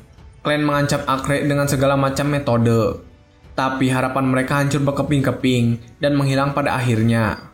Karena Akre menyebarkan buku di jantung pegunungan dunia. Jadi, Akre menjadi orang pertama yang mati karena kutukan kontrak. Karena kutukan itu, dia melahirkan anak kembar dalam tubuh laki-laki, Azadin dan Arael, saudara kembar. Ironisnya, di antara keduanya, Arel menjadi herald terkuat dalam sejarah klan, sedangkan Ajadin dikabarkan menjadi yang paling bodoh. Mengingat cerita itu, Midiam sedikit kecewa dalam hatinya. Sambil memenangi Ajadin, dia berkata, "Siapa yang menyebarkan rumor aneh itu? Si bodoh? Dia bukan seseorang seperti itu." Ajadin berhenti dan menatap mereka, lalu berkata, "Aku telah dengan jelas menyatakan bahwa aku tidak berniat menerima kalian, jadi jangan mengikutiku." Mendengar itu, Midiam menjawab, "Kita tidak di sini bukan untuk mengikutimu. Kita juga mempunyai sesuatu untuk dikirimkan." Midiam lalu menyerahkan sebuah surat kepada Ajadin. Ini adalah surat dari kepala daerah Salasma. Ajadin lalu menerima surat itu. "Cih, orang tua itu bahkan tidak menyukaiku." Dia lalu membaca isi surat itu dan berkata dalam hati, "Baiklah, mari kita abaikan omelan tentang laporan yang terlewatkan. Salinan dari The Book of the Divine King telah bermunculan akhir-akhir ini. Jadi dapatkan mereka. Ini akan tercermin dalam tinjauan kinerja Anda. Dilihat dari apa yang tertulis di sini, herald lain harusnya sudah mengetahui salinannya." Lalu Ajadin berkata kepada Midiam, "Dikatakan di sini bahwa salinan The Book of the Divine King telah muncul akhir-akhir ini. Dan kau sadar tentang ini?" Midiam menjawab dengan polos, "Iya, ayahmu mengkhianati klan." Saat Midiam bilang begitu, Ismail langsung menginjak kakinya untuk membuat dia berhenti. Midiam pun berteriak kepada Ismail, "Itu sakit, kenapa kau melakukannya?" Ajadin menghentikan mereka dan menjelaskan, "Cukup, jadi kalian bahkan mengetahui hal itu. Untuk sekarang, aku akan menghadap Salasma untuk bertemu kepala daerah. Terima kasih karena mengantarnya padaku." Midiam yang sedang bertengkar dengan Ismail lalu menatap Ajadin. Dia kemudian memohon, "Kau tahu karena kita menuju tempat yang sama, bisakah kami mengikutimu? Aku bisa mengatakan padamu apa yang terjadi di klan juga." Mendengar itu, Ajadin menjawab, "Karena jalan ini bukan milikku seorang, kalian bisa mengikutiku jika kalian ingin." Midiam langsung berlari ke dekat Ajadin dengan gembira. Saat siang hari, Ajadin dan kelompoknya berteduh dan beristirahat di bawah sebuah pohon bersama hewan tunggangan mereka. Setelah dirasa cukup, Ajadin bangun lebih awal. Kemudian membangunkan anak-anak. Mereka langsung melanjutkan perjalanan. Ada mata air di sana." Ajadin mengajak mereka menuju mata air di sana untuk mengumpulkan bekal dan bebersih diri dulu. Saat mereka sedang mengambil beberapa air, ada sekelompok orang yang menghampiri dengan niat jahat. "Kau yang di sana, siapa bilang kau bisa mengambil air dari mata air kami?" Lalu Ajadin segera menghadap ke arah kelompok itu dan bertanya, "Aku tidak tertarik untuk bertarung. Apa yang kalian inginkan sebagai gantinya?" Pria itu menjawab dengan tatapan jahat, "Kalian semua, tentu saja." Ajadin membalas, "Yang benar saja, tidak ada ruang untuk berkompromi." Penjahat itu kembali berkata, "Kau banyak omong untuk seorang pria dewasa. Hahaha, ada apa dengan master itu? Apa kau badut?" Yang terlihat seperti pemimpin mereka lalu berkata, "Tangkap gadisnya hidup-hidup dan habisi para pria." Para penjahat itu langsung menjalankan perintahnya. Tapi setelah beberapa saat, malah mereka yang terkapar dan berbalik minta maaf. Sisa 3 orang di antara mereka yang masih sehat berlutut dan memohon maaf. Mohon ampuni kami hanya rakyat biasa." Ismail terkejut mendengar pengakuan mereka. "Apa? Kalian bukan bandit?" Kemudian salah satu dari mereka berkata, "Kita baru saja dipaksa masuk. Anak-anak Margrave Kazel sedang memaksa orang-orang secara membabi buta untuk mencari salinan buku." Temannya juga berkata, "Bagaimana kita bisa menemukan sesuatu yang bahkan tidak kita ketahui? Jadi kami hanya berkeliaran tanpa tujuan. Ketika sialnya, maksudku, beruntungnya kami bertemu seseorang semulia Anda." Mendengar itu, Midiam lalu bertanya kepada Ajadin, "Bagaimana jika mereka hanya pencuri dengan alasan?" Ajadin pun menjawab, "Aku ragu, ini bukan jalan yang biasa dilalui oleh pedagang atau pelancong." Midiam mengeluarkan pedangnya dan mengatakan, "Ya, kita harus membunuh mereka untuk membuat mereka diam." Lalu Ajadin segera menghentikannya. "Tunggu Midiam, aku tidak akan membunuh mereka tanpa alasan." Mendengar itu, Midiam heran. "Apa maksudmu?" Ismail juga mempertanyakan keputusan Ajadin. Dia berkata, "Lebih baik kita bunuh saja mereka.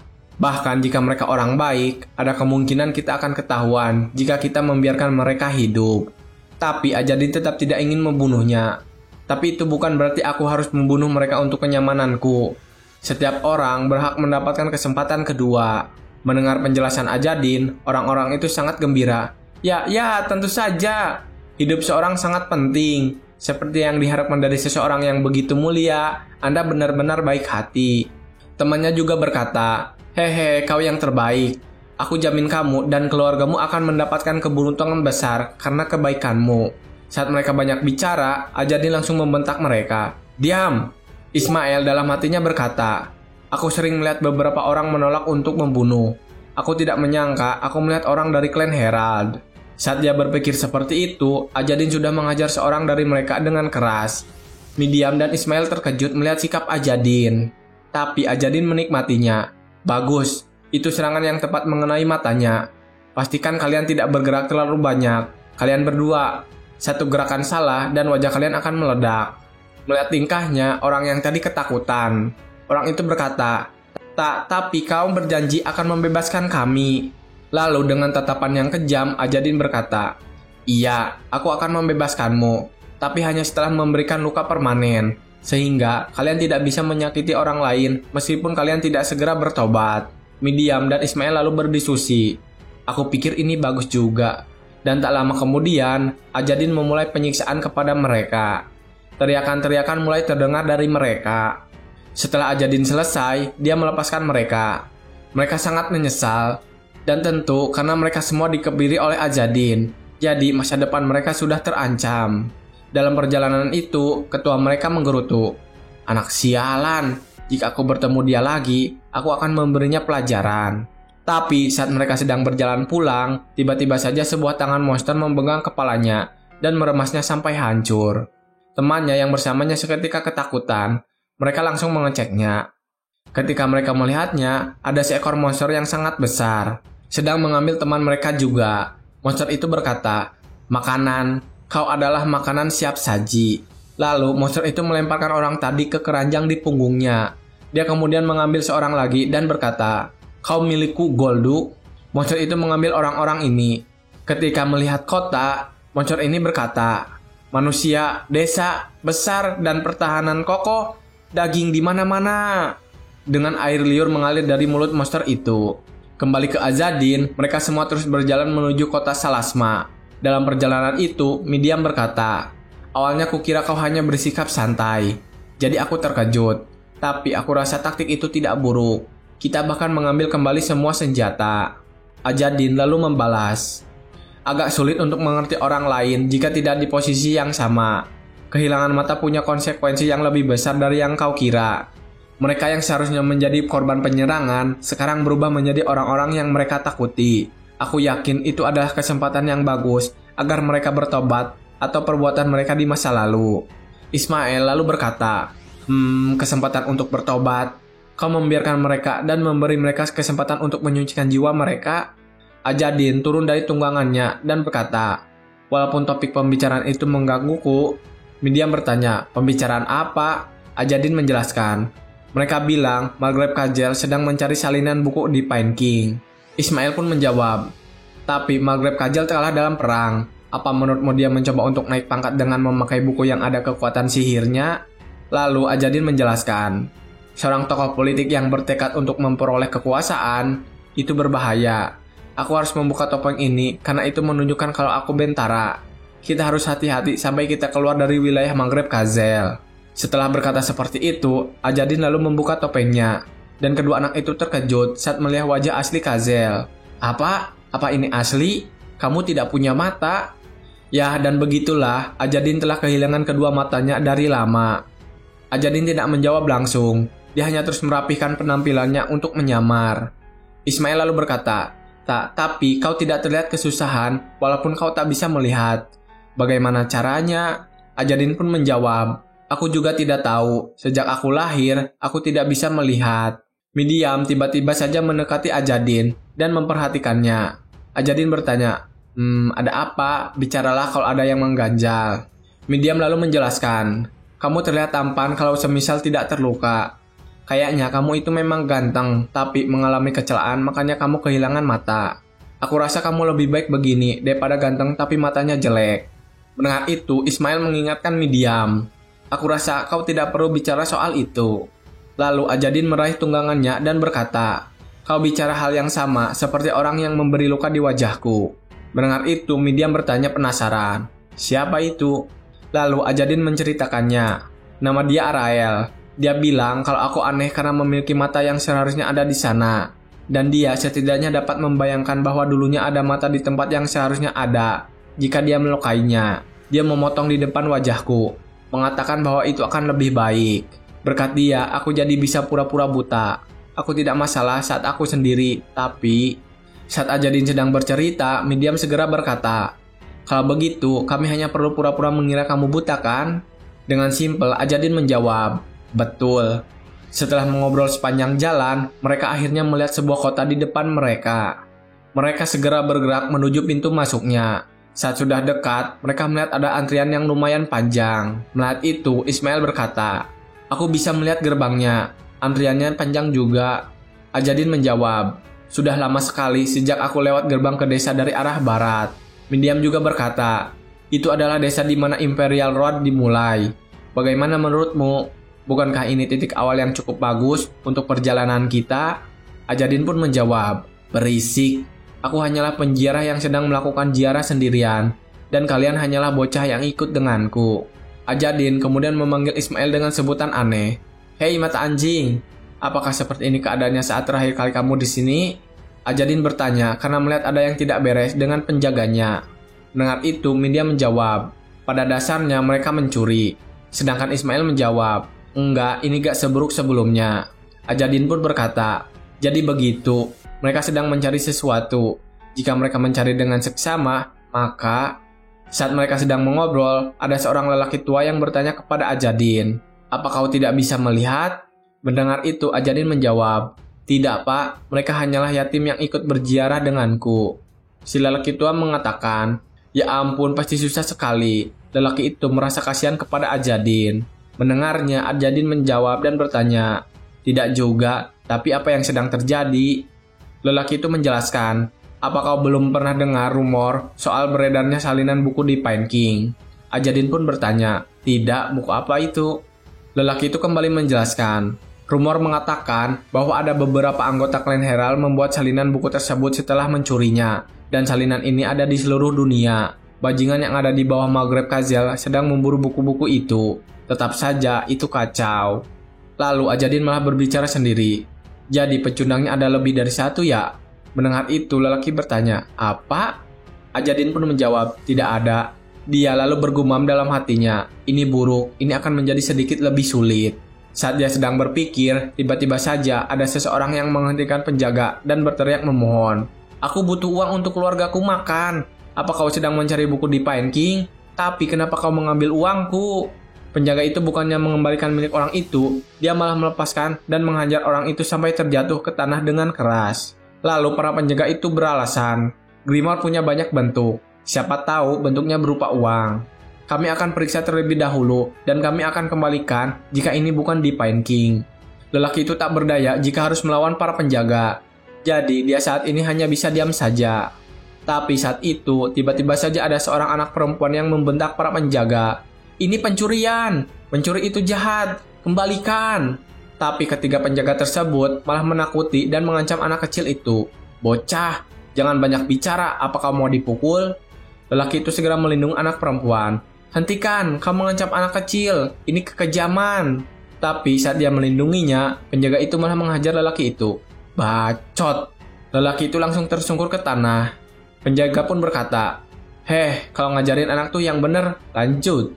Sementara itu, Midiam dan Ismail merasa kesal melihat kelakuan para penjaga.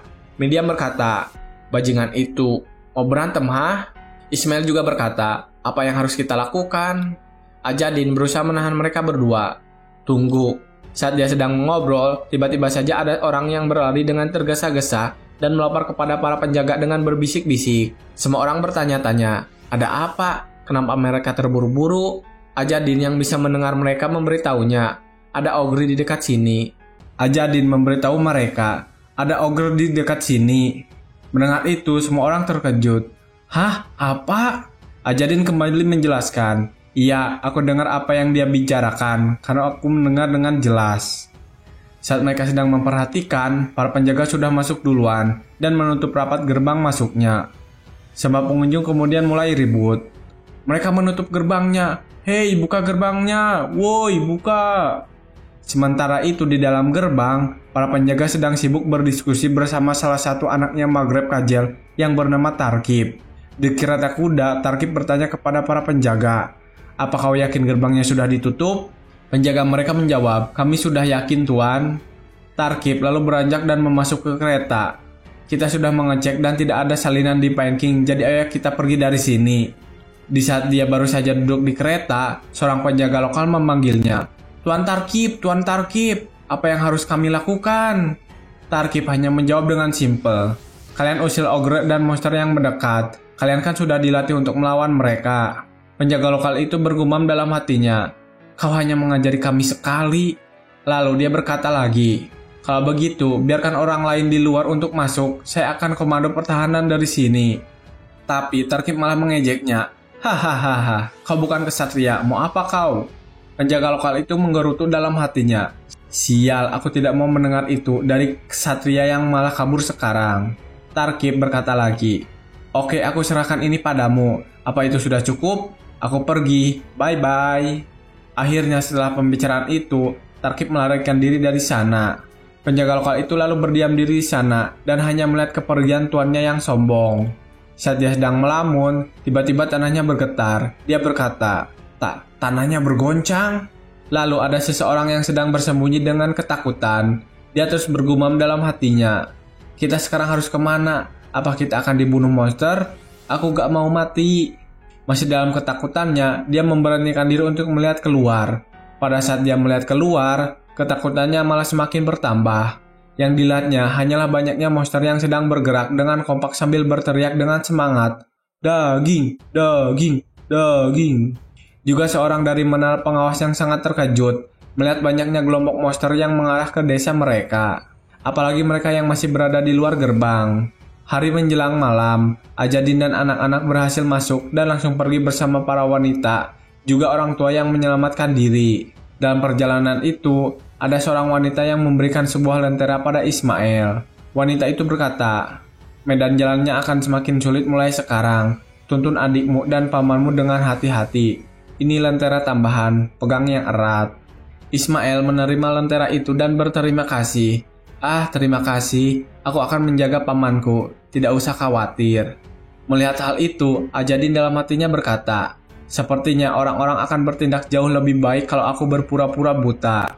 Mereka bisa pergi menjauh karena beberapa waktu yang lalu, setelah para penjaga dan Tarkib pergi dari sana, penjaga lokal di sana membuka kembali gerbang dan membiarkan orang-orang masuk. Penjaga itu berdiri di depan gerbang dan berteriak, "Para kesatria dan tentara bayaran sudah pergi. Namun kami harus mengingatkan kalian untuk melindungi desa. Kami meminta pada orang-orang yang masih bisa bertarung untuk tetap di sini dan bertarung bersama kami. Memberi bantuan saja cukup. Dengan begitu, sembari kita mempertahankan desa, para orang tua dan orang yang terluka bisa pergi lebih cepat." Itulah yang diumumkan oleh penjaga lokal itu. Dan di saat yang bersamaan, orang tua dari anak perempuan yang diancam penjaga tadi berkata kepada anaknya, "Coset, ayahmu juga akan bertarung. Aku akan melindungimu." Tapi anaknya malah memarahinya. "Apa? Ayah bahkan tidak bisa memotong apel." Kembali ke masa kini, ke tempat Ajadin dan anak-anak berjalan, Midian berbicara kepada Ajadin, "Aku tidak habis pikir. Bisa-bisanya para kasatria hidup untuk mengabdi pada rakyat, malah mengusir mereka. Tidak tahu malu, menyedihkan dan sangat tidak pantas untuk dilihat." Ajadin lalu menjawab, "Mereka mungkin orang-orang Wibris, tapi daripada mengusir orang-orang yang seharusnya mereka lindungi, mereka malah menganggapnya perbuatan luar biasa."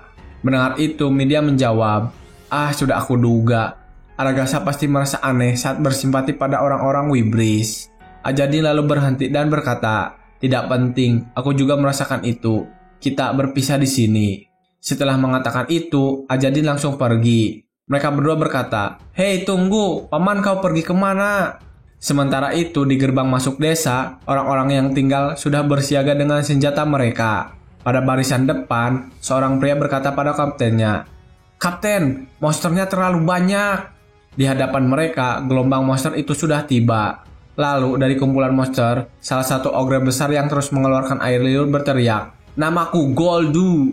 Dia lalu melemparkan keranjang di punggungnya ke tanah dan dia berkata, Kami menyimpan daging, makan dalam waktu yang sangat lama, berinvestasi. Kami tahu soal itu. Ogre pandai, manusia desa, besar, benteng kuat, banyak daging. Setelah mengatakan begitu, Ogre tadi langsung menghentakkan kakinya dengan keras ke tanah. Dan tanah di sekitarnya pun hancur. Kapten penjaga langsung memerintahkan pada orang di sana, Ogre itu pemimpinnya, tembak dia. Segera orang-orang di sana menyerang Ogre itu dengan panah mereka. Ogre itu langsung berlindung dengan kedua tangannya. Sementara Ogre sedang sibuk menahan serangan panah, seekor Goblin Mag yang bersembunyi di balik keranjang memerintahkan bawahan goblinnya untuk bergerak. Ayo, gunakan kesempatan ini untuk menembus gerbangnya. Dengan segera, para goblin bergerak bersama ke arah gerbang. Kapten penjaga yang melihat langsung memberi instruksi. Lindungi gerbangnya, tembak monster yang mendekat. Segera, orang-orang berbagi kekuatannya untuk menyerang goblin yang sedang berusaha menyerang gerbang. Tapi tetap saja, ada beberapa goblin yang berhasil mencapai gerbang, masuk dan menyerang. Sementara itu, Ogre juga melemparkan sebuah bongkahan batu untuk membantu memukul gerbang masuknya. Orang-orang yang ada di balik gerbang berusaha sekuat tenaga mereka, bersama-sama menahan gerbang itu. Mereka memaksa masuk. Kapten penjaga mulai panik dan takut. Dia memberikan perintah, tembak, tembak, mereka sampai mati. Di sana juga ayahnya Choset sedang berjuang dengan wajahnya yang pucat. Dia berkata dalam hatinya, Choset, pergilah sejauh mungkin. Dia terus berusaha menyerang sekuat tenaga. Sementara itu, di kawanan monster si Goblin Mag, tongkatnya tiba-tiba saja bersinar dan memancarkan suatu cahaya ke langit. Goblin itu terlihat senang. Dia berkata, tongkatnya sudah merespon. Buku Raja Surgawi berada di dekat sini. Untuk penyebutan buku di Pine King, kita ganti dengan buku Raja Surgawi ya. Saat dia sedang bersenang dengan berita itu, tiba-tiba saja Ajadin ada di sana dan menginjak si Goblin. Ajadin langsung melompat ke Ogre yang besar. Sementara Ogre itu sedang melemparkan sebuah batu yang besar ke arah para penjaga. Melihat itu, Ajadin mengubah arahnya dan segera berlari dengan cepat menuju arah serangan itu dan menyelamatkan orang yang ada di sana. Ajadin membawa mereka ke tempat kapten penjaga. Lalu dia berkata, aku akan membantu kalian mempertahankan gerbangnya. Lalu si kapten bertanya, kau siapa? Ajadin pun menjawab, aku Herald Kaisar yang menumpang lewat. Semua orang terkejut mendengar itu. Mereka berkata, Herald Kaisar? Maksudmu dari klan Herald? Tapi Ajadin tidak menjawab. Dia segera turun ke medan perang lagi. Dia langsung menyerang Ogre itu lebih dulu. Dia mengarah kedua mata Ogre-nya. Ogre itu kesakitan dan berteriak, mataku, aku akan membunuhmu. Ogre itu menyerang dengan membabi buta karena dia tidak bisa melihat. Dia terus berteriak, aku akan membunuhmu, aku akan membunuh kalian semua. Ajadin melompat ke atas kepala Ogre itu dan dari atas sana dia menghabisi goblin-goblin yang tersebar dengan panah. Dia terus berhasil mengarahkan mereka satu demi satu. Dan dari atas sana orang-orang memperhatikan Ajadin. Mereka bertanya-tanya, apa dia benar-benar si pembantai kesucian? Kembali ke Ajadin, dia kemudian melihat keranjang yang tergeletak dengan melihat seseorang yang dia kenal. Bukannya dia itu perampok yang tadi?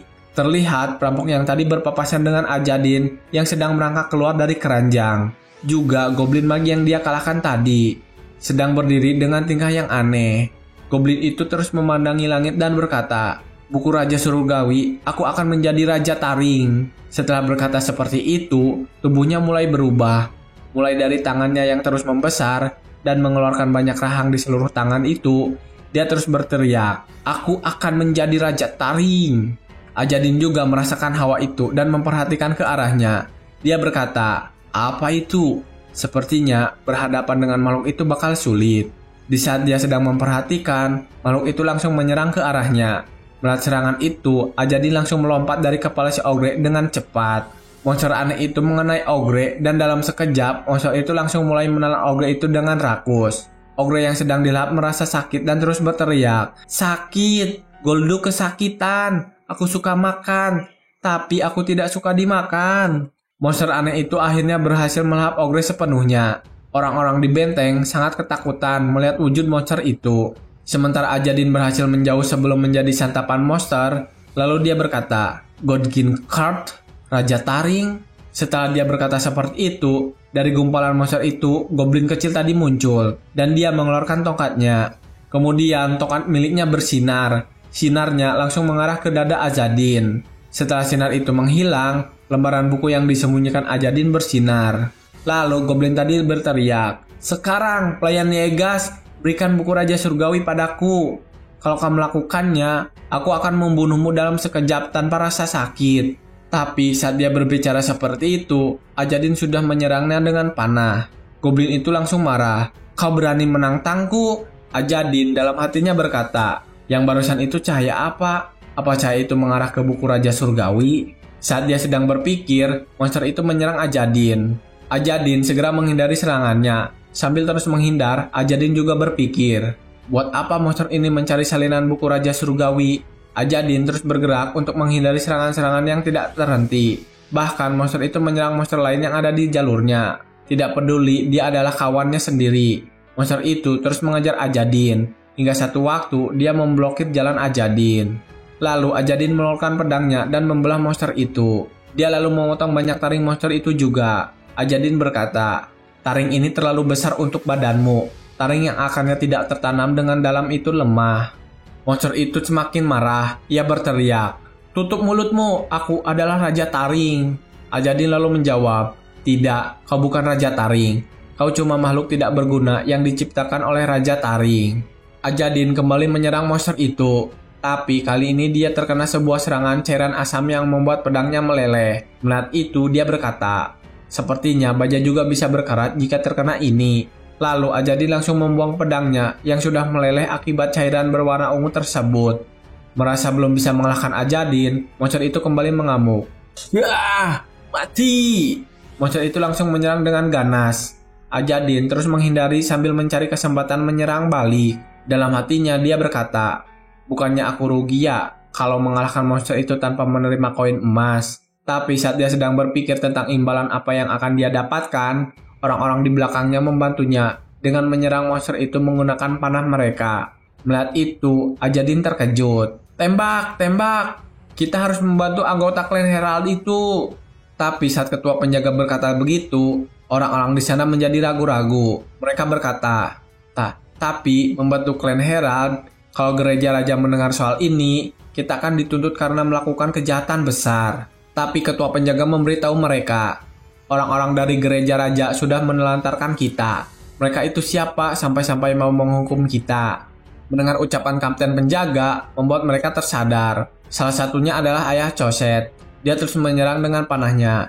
Dia berkata, "Aku tidak mau mati di sini. Kita serang saja monsternya. Setelah semua monsternya mati, kita bisa menyerang anggota klan Herald itu." Mendengar hal itu masuk akal, para penjaga yang lain ikut menyerang. Itu benar. Kita serang monsternya dulu." Mereka langsung menghujani monster itu dengan anak panah mereka. Ajadin yang melihat itu tersenyum dan berkata, "Padahal mereka seharusnya tinggal memberikan panah itu padaku." Lalu Ajadin bersiap. "Baiklah, kalau begitu sepertinya aku juga akan mulai." Ajadin mengambil taring yang berserakan di sana dan melemparkannya ke monster itu dengan kuat.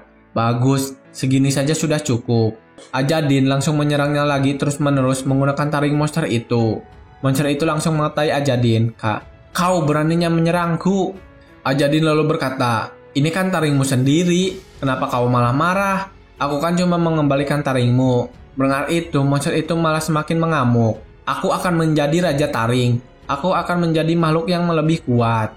Ajadin lalu berkata, Iya, tapi kau tahu tidak? Kebetulan aku ini adalah pembantai kesucian." Ajadin langsung melemparkan taring dengan kekuatan penuhnya. Dan serangannya kali ini berhasil mengakhiri monster itu. Ajadin segera mengambil tongkat sihir yang tergeletak dan berencana langsung pergi. Tapi saat itu, orang-orang di benteng memanggilnya. "Hei, orang tanpa jiwa!" Mendengar itu, Ajadin melihat mereka. Dalam hatinya sambil berkata, "Kurang ajar, mereka bisa saja menembakku karena tidak sengaja." Lalu kapten penjaga itu bertanya, "Apa yang kau rencanakan? Kenapa kau mengalahkan semua monster itu?" Saat kapten penjaga sedang bertanya, orang-orang yang lain ikut meramaikan. "Pasti dia yang membawa monster itu ke sini. Itu benar. Kenapa ada monster tiba-tiba muncul? Kalau dilihat dari manapun juga, kemunculan monster itu termasuk aneh. Ini semua pasti karena ulah orang itu." Ajadin hanya bisa diam saja mendengar ocehan mereka yang menyalahkan dirinya. Setelah beberapa saat terdiam, Ajadin menjawab mereka dengan pelan. Aku juga tidak tahu kenapa ada monster yang muncul di sini. Seperti yang kalian tahu, aku cuma memenuhi kewajibanku berdasarkan koin emas kaisar. Sebenarnya ada orang yang menggunakan koin emas kaisar untuk membuat harapan pada kalian. Mendengar itu, mereka semua terkejut dengan perkataan Ajadin. Kapten penjaga berkata, "Apa? Membuat harapan pada iblis koin emas?" Semua orang di sana langsung gaduh. Berarti ada penduduk desa yang melakukannya. Tapi siapa? Kita memang kesulitan. Tapi sampai-sampai membuat permintaan pada klan Herald, semua orang sibuk menyelidiki hal itu. Lalu salah seorang di antara mereka langsung maju dan berteriak, apa orang itu ada di antara kami?" Ajadin pun menjawab, "Aku tidak memiliki kewajiban ataupun kebebasan untuk memberitahu kalian." Mendengar jawaban itu, orang yang bertanya mati kutu. Ajadin kemudian bertanya lagi, "Apa aku sudah bisa lewat? Atau apa kalian mau melawanku demi gereja raja? Padahal kalian sudah dijarah oleh anak haram bangsawan dan ditelantarkan." Mendengar omongan itu, salah seorang dari mereka terpancing dan emosi. Dia langsung menarik anak panahnya dengan berkata, "Jangan hina kepercayaan kami." Ajadin pun membalas, "Ya, kalian semua memang warga yang setia, tentu saja."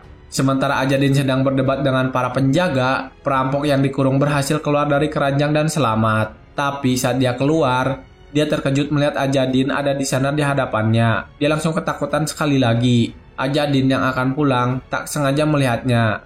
Dalam hatinya dia berkata, dia masih hidup." Ajadin lalu berkata, "Berbuat baiklah, kau sudah mendapatkan kesempatan kedua untuk hidup." Mendengar itu, perampok tadi langsung menangis terharu. Setelah mengucapkan itu, Ajadin langsung melompat ke benteng para penjaga. Saat Ajadin ada di sana, para penjaga langsung waspada. Tapi kapten penjaga segera memberi perintah, "Berhenti, jangan menyerang." Semua orang menurut dan hanya diam saja. Ajadin hanya mengambil beberapa anak panah dan langsung berbalik pergi. Dia berkata, "Aku cuma mengambil beberapa anak panah, tidak apa-apa kan?" Lalu Ajadin langsung melompat dari benteng itu dan pergi dengan cepat. Dalam keadaan itu, kapten tim penjaga mengucapkan terima kasih. Orang-orang yang mendengar itu langsung gaduh. "Dasar bodoh, dia pasti bakal dieksekusi kalau ada orang lain yang mendengarnya." Ajadin terus berlari dengan cepat meninggalkan tempat itu untuk mengejar Midiam dan Ismail. Di dalam perjalanannya, burung hantu bertanya, "Koin emas? Kau santai sekali berbohong." Mendengar itu, Ajadin menjawab, "Kalau tidak, mereka pasti akan hidup dalam ketakutan karena sudah terlibat denganku." Burung hantu itu kembali bertanya, "Kau tidak membenci mereka? Mereka memperlakukanmu seperti itu, meskipun kau sudah mengalahkan monster itu untuk mereka." Lalu Ajadin menjawab, "Manusia memang lemah. Selain itu, mereka juga sudah memperlakukanku dengan baik saat aku berpura-pura buta. Jadi, mereka benar-benar pantas dipuji." "Oh, tapi aku capek.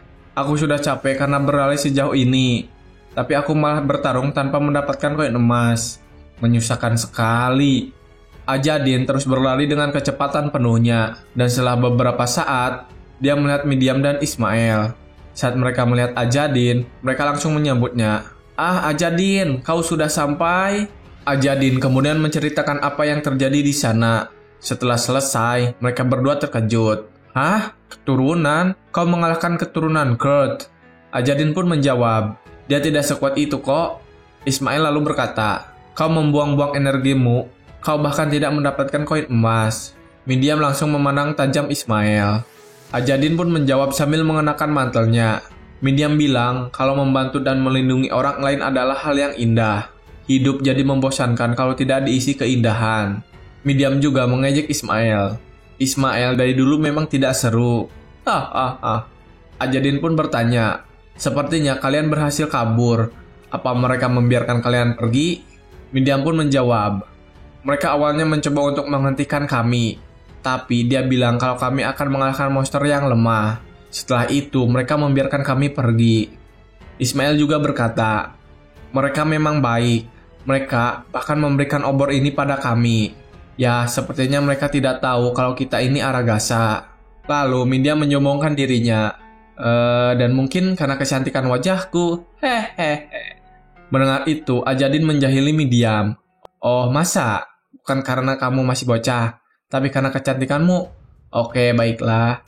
Mendengar itu, Midiam kesal dengan Ajadin. Dia menjawab, "Aku sudah 13 tahun. Di wilayah utara, ada ratu yang menikah di usia 13 tahun.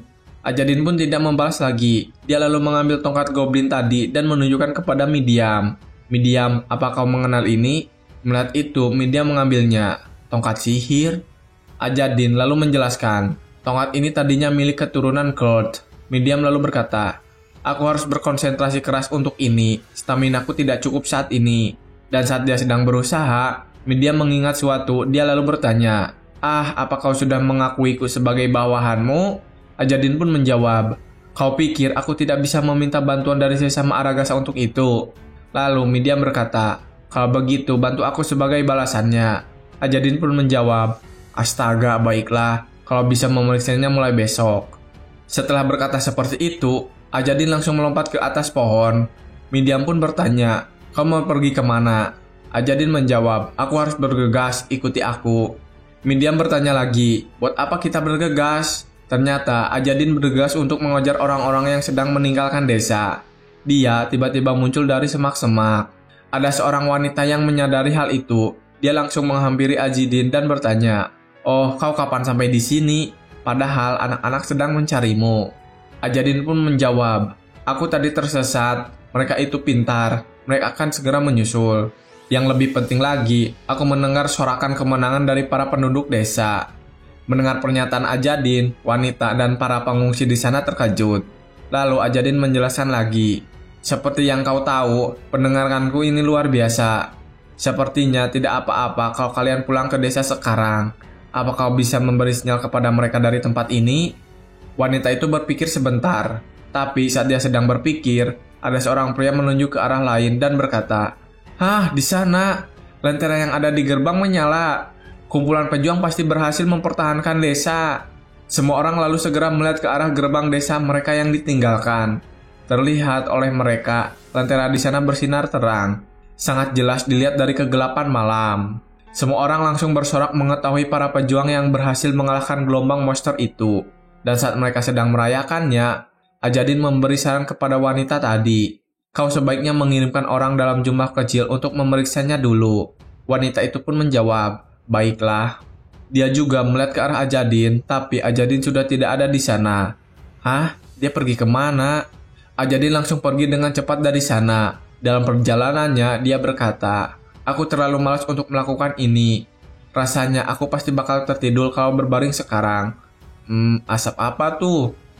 Ajadin berhenti sebentar dan coba memperhatikannya. Dia lalu mendekat ke lokasi itu dan sesampainya di sana, dia melihat ada sekelompok ksatria yang sedang berkemah. Ada yang bagian berjaga juga malam itu. Para penjaga itu mulai mengobrol. Kekeringan melanda dan ada ogre yang muncul. Tapi gubernur militer malah sibuk mencari buku Raja Surgawi daripada melindungi orang-orang. Sepertinya tempat ini sudah selesai. Dia lalu berkata lagi dengan bangga, kita cuma perlu melakukan satu pekerjaan besar lalu pergi dari sini.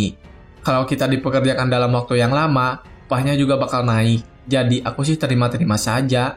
Mendengar itu, Ajadin lalu berkata dalam hatinya, bajingan yang memimpin kumpulan pasukan ini pasti bermalam di sana. Ajadin memperhatikan tenda yang ada penjaganya. Dia lalu melihat ke arah peti mereka. Ajadin pun bergumam, uangku sudah habis. Burung hantu yang mengetahui isi hati Ajadin juga berkata, kau mendapatkan jackpot Ajadin. Ajadin berkata lagi, ya aku butuh uang. Lagi pula bepergian membutuhkan ongkos yang banyak. Lalu Ajadin langsung melaksanakan aksinya malam itu juga. Keesokan harinya, Tarkib memarahi para penjaga saat mengetahui bahwa harta yang dia bawa hilang.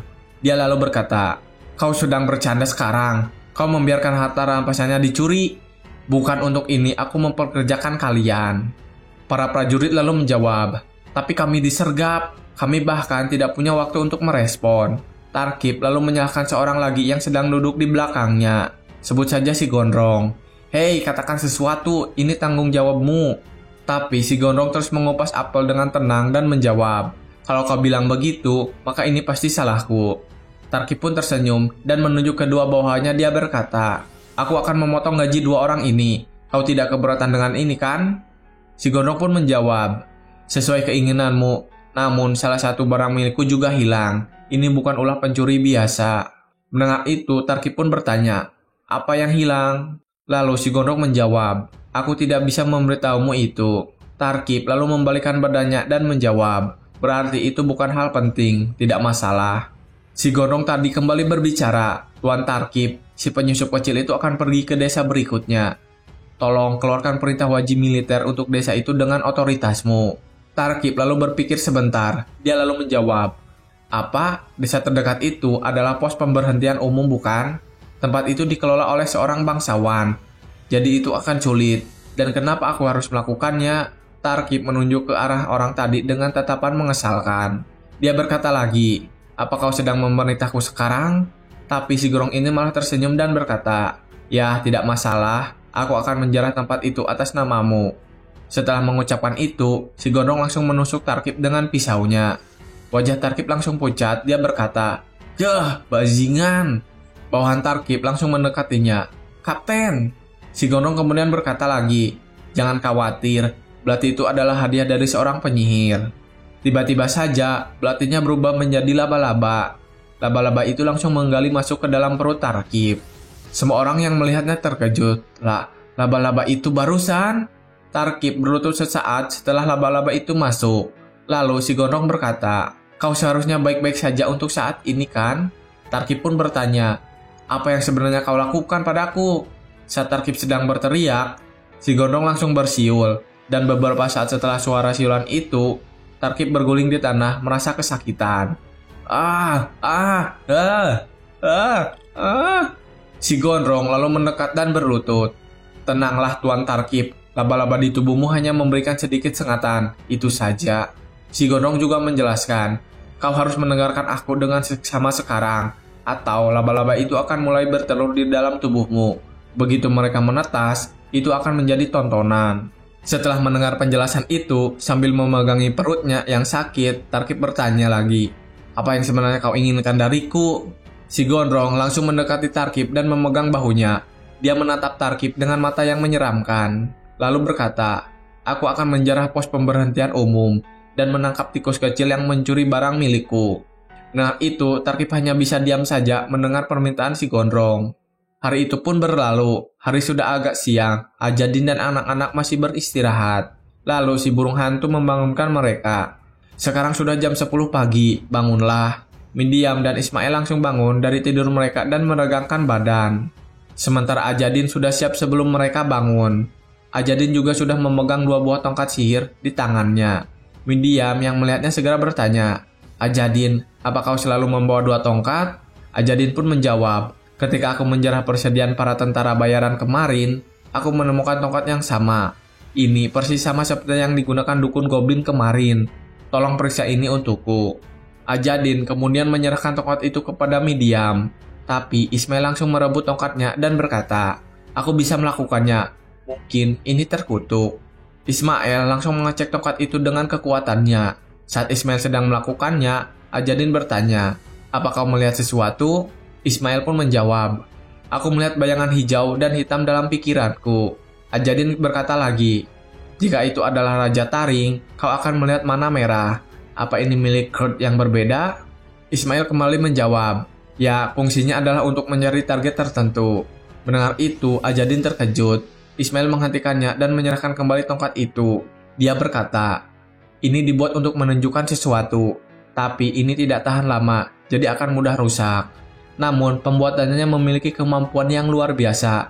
Sepertinya ini dibuat tergesa-gesa, namun kemampuannya jauh melampaui kebanyakan alat sihir.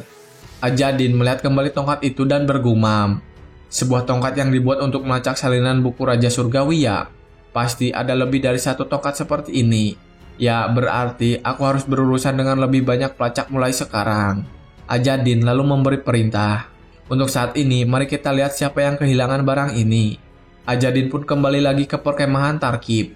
Dia mengintai dari atas pohon yang tersembunyi. Dia berkata, aduh ini merepotkan. Sambil terus memperhatikan, Ajadin bergumam. Suasana mereka berubah dalam semalam. Mereka sedang memperhatikan pertempuran sungguhan. Dan tujuan mereka pasti juga untuk mengumpulkan salinan itu. Aku mengira mereka akan melakukan sesuatu setelah kehilangan tongkat itu. Tapi tidak kusangka mereka akan mengandalkan kekuatan penuh. Saat Ajadin sedang mengintai, Mindiam bertanya, bagaimana, apa kau melihat sesuatu? Ajadin pun segera turun dari sana dan menghampirinya. Mereka berencana menyerang desa berikutnya. Mendengar itu, Mindiam dan Ismail terkejut. Desa pos pemberitahuan umum? Ismail juga berkata, Desa itu skalanya lebih besar daripada umumnya. Midiam kembali berkata, mereka tidak mungkin melakukan ini secara sembarangan. Apa mungkin mereka punya alasan hingga mereka menjadi seputus asa ini? Ajadin yang sedang menyiapkan penyamarannya hanya menjawab singkat. Mereka bertiga lalu segera pergi menuju desa berikutnya. Setelah selesai dengan persiapannya, Ajadin juga menyembunyikan tongkat itu dengan sihirnya. Tak kunjung lama, mereka sudah bisa melihat desa itu. Mereka bertiga langsung menuju gerbang masuknya, dan seperti biasa, di gerbang masuk, mereka langsung menemui penjaga yang bertugas di sana. Penjaga itu berkata, "Seorang pria buta? Baiklah, berhati-hati." Lalu mereka bertiga segera masuk ke sana tanpa berlama-lama. Midiam saat itu langsung berkata saat melihat ada orang lain yang dikenakan biaya masuk. Mereka benar-benar membiarkan penjara buta masuk secara gratis. Ismail juga berkata, meskipun kita sedang menipu mereka terus berjalan ke dalam kota. Setelah beberapa saat berjalan, mereka menemui kereta yang mereka kenal. Midiam dan Ismail berkata, "Hei, itu gerobak dari Asosiasi Pedagang Korasar. Akhirnya kita bisa beristirahat." Ajadin hanya bisa berkata, "Asosiasi Pedagang ya." Sementara itu di dalam tenda, ada seorang laki-laki yang sedang mengenang masa kecilnya. Dalam ingatannya, dia sedang bersama Arael. Anak kecil itu berkata, "Jadi, kau adalah Herald termuda. Kau hanyalah anak dari seorang pengkhianat. Bagaimanapun juga, jangan terlalu sombong." Lelaki itu lalu bergumam, "Jenius terbesar dari klan yang menjadi Herald pada usia 3 tahun. Itulah yang disebut para orang dewasa tentang Arael waktu itu. Di masa mudaku, aku harus mengetahui kebenarannya melalui pergelangan kaki yang patah. Tapi itu bukanlah segalanya.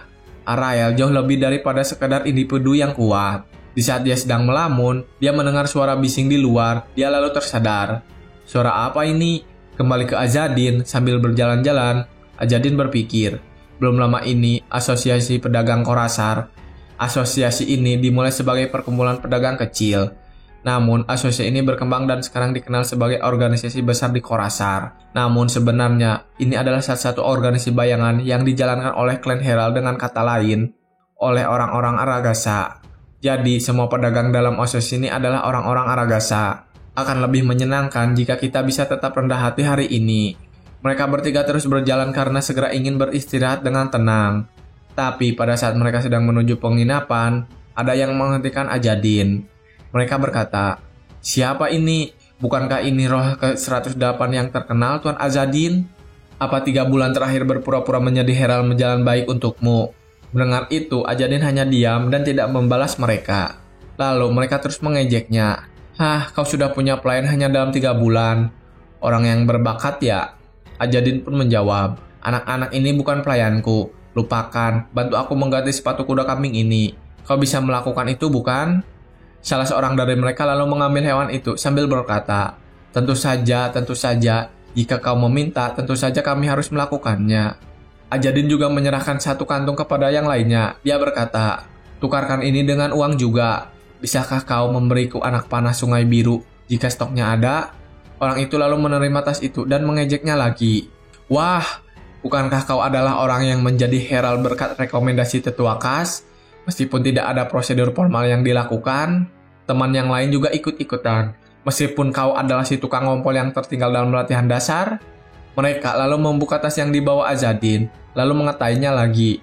"Astaga, kau membawa barang-barang mahal. Dia pasti mencurinya di suatu tempat di perjalanan. Herald macam apa ini?"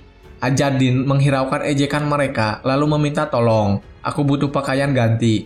Bisakah aku meminjamkan beberapa? Bisakah kamu mencuci pakaian ini juga?"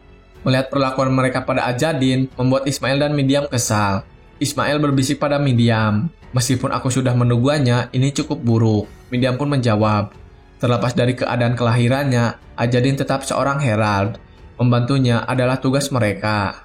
Orang-orang yang melok-melok Ajadin melemparkan sebuah pakaian perempuan kepadanya. "Ini Ajadin, pakaian gantimu." Ajadin segera menangkap dan mengeceknya. Dia lalu berkata, "Hah? Bisakah kalian berhenti dengan lelucon kekanak-kanakan ini? Aku tidak benar-benar ingin menghajar kalian sampai babak belur." Mendengar itu, mereka memarah Ajadin dan mendekatinya. "Hah, dasar bajingan. Omong kosong apa yang kau bicarakan itu, hah?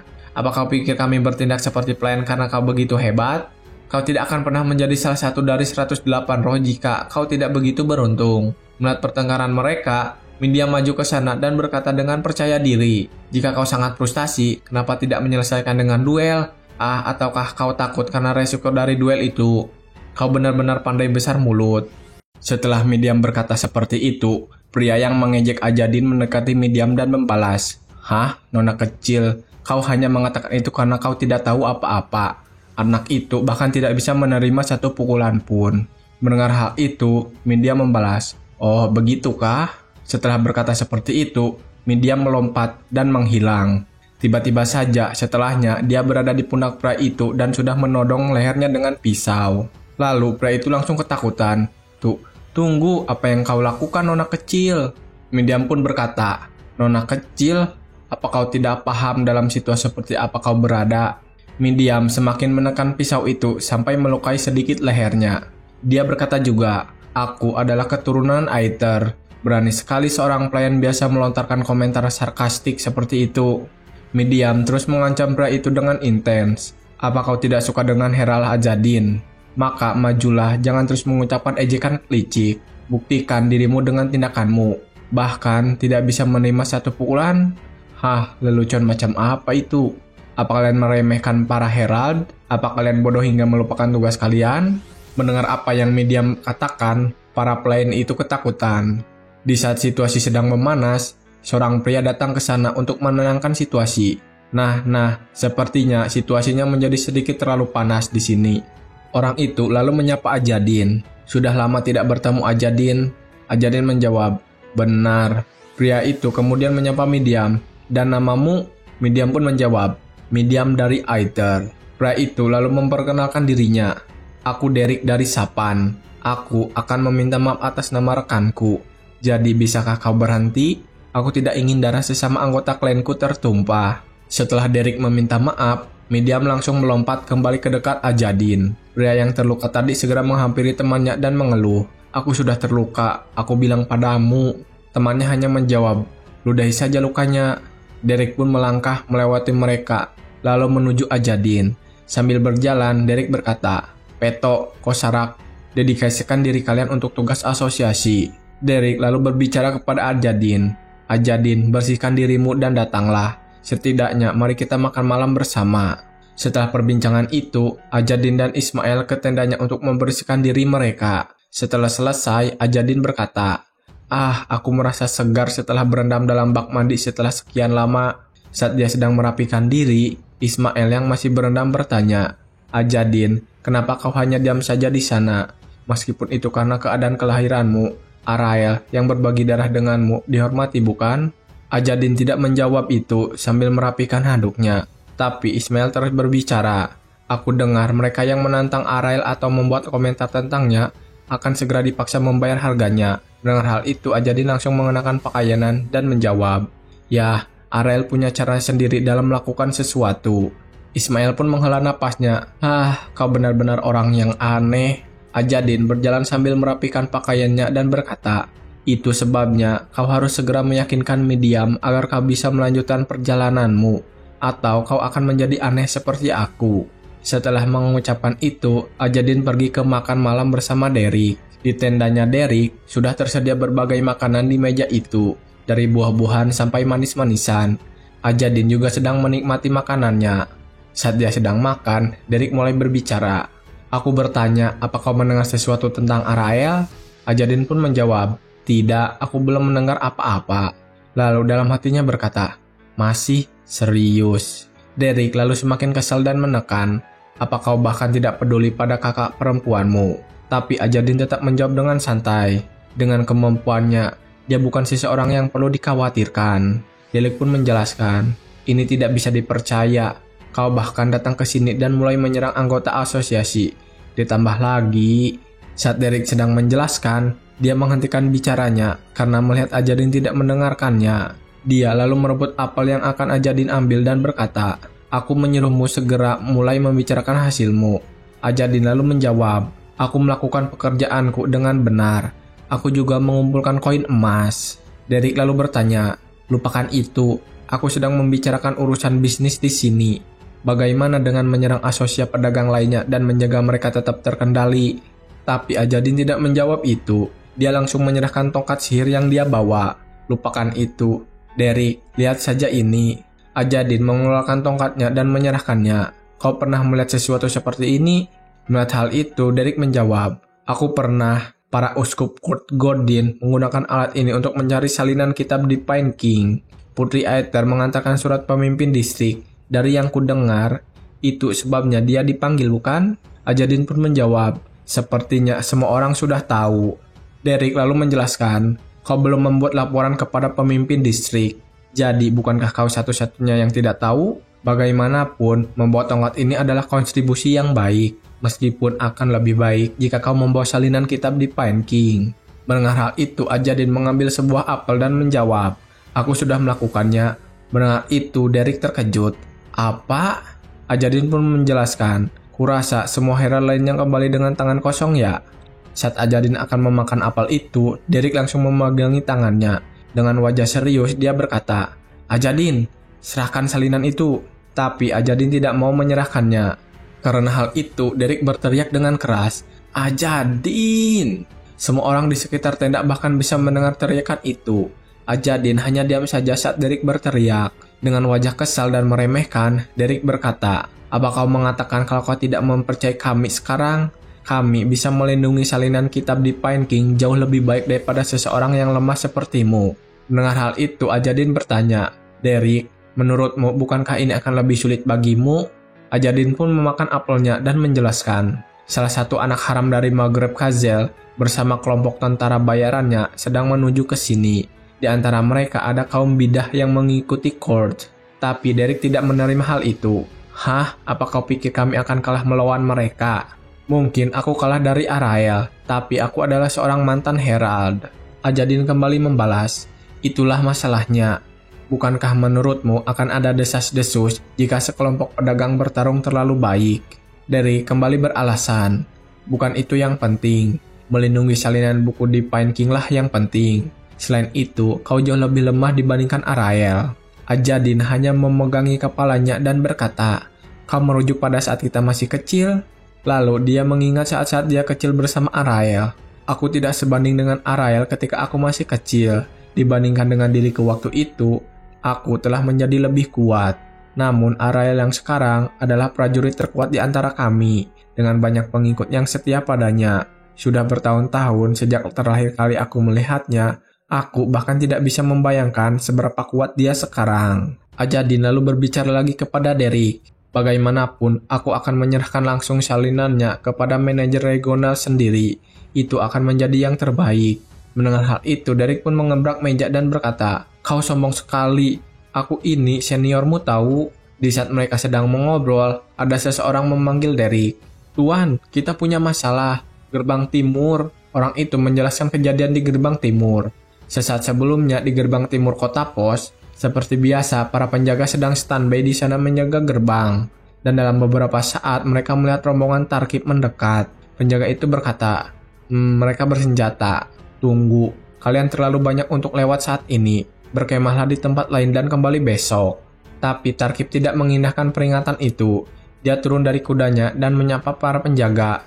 Haha, kerja bagus Tuan Jeran. Dia lalu menyuap penjaga itu dengan sekantong uang. Sambil berbisik, terimalah ini sebagai tanda terima kasih atas kerja kerasmu. Penjaga itu menjawab, kau membuatku berada dalam situasi sulit di sini, Tuan Tarkib. Kau juga seorang kesatria. Tarkib terus bernegosiasi dengannya. Jika sesuatu berjalan salah, kita berdua akan berakhir menjadi pendeta di gereja raja. Kita bersama-sama dalam hal ini.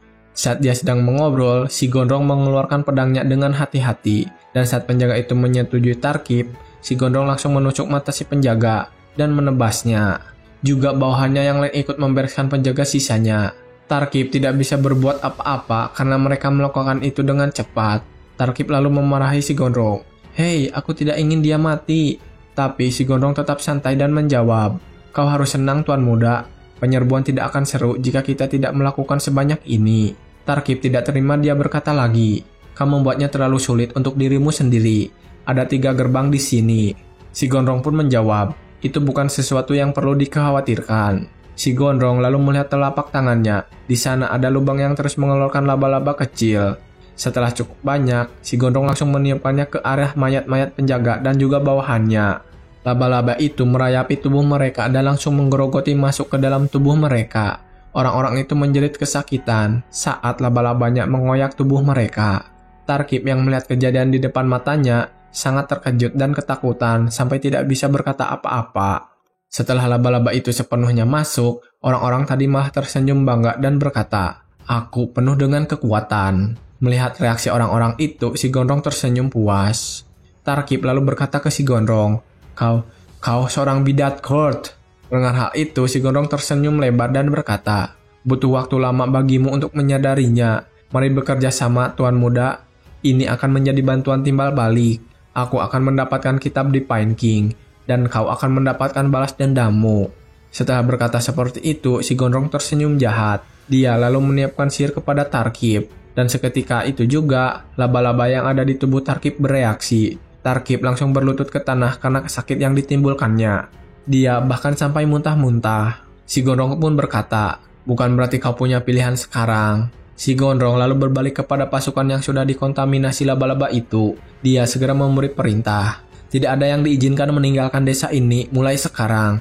Tangkap tikusnya." Setelah berkata seperti itu, semua pasukan itu langsung menyebar. Di salah satu gerbang, orang-orang berkumpul di sana dan sedang ribut. Seseorang yang akan pergi juga ke sana dan bertanya, "Ada apa ini?" Yang di sana menjawab, "Ya, orang-orang itu tidak membiarkan kita meninggalkan desa." Orang yang baru datang itu segera bertanya kepada penjaga, "Kenapa kami tidak bisa pergi?" Penjaga yang telah dirasuki itu menjawab, "Karena kami yang bilang begitu." Pelancong tadi kembali berkata dengan kesal, "Kau tidak punya hak untuk menghentikan kami." Pelancong ini tetap memaksa, "Menyingkir, aku akan pergi. Kalian tidak lebih dari tentara bayaran biasa." Saat dia berjalan dengan santai, penjaga itu langsung menggenggam kepalanya dengan erat, mengangkat pelancong itu dan berkata, "Aku bilang tidak ada yang boleh pergi. Ya, tidak ada seorang pun." Melihat salah satu dari mereka ditangkap begitu saja, pelancong yang lain langsung berlari menyelamatkan diri ketakutan. Saat sedang menangkap si pelancong itu, penjaga berkata, "Tapi ada sesuatu yang aneh." "Iya, aneh." Penjaga itu lalu tersenyum karena dia kelaparan. Penjaga itu langsung mengeluarkan air liur dari mulutnya, dan tiba-tiba saja mulutnya menganga dengan sangat besar, disertai taring yang tajam di kedua sisinya. Pelancong yang melihat itu menangis karena takut. Dia hanya bisa merontak dan memejamkan matanya. Dan saat dia sedang sangat panik, Ajadin menyerang penjaga itu dengan anak panah, sehingga membuat monster itu tersungkur ke belakang. Ajadin langsung menyerang monster itu sekali lagi dengan pedangnya. Dan karena hal itu, pelancong tadi berhasil melepaskan diri. Ajadin kemudian mencabut senjatanya dan melihat apa yang terjadi. Saat dia menarik senjatanya, banyak laba-laba kecil di sekujur senjatanya. Mereka adalah bawahan dari Spider Queen, Arta.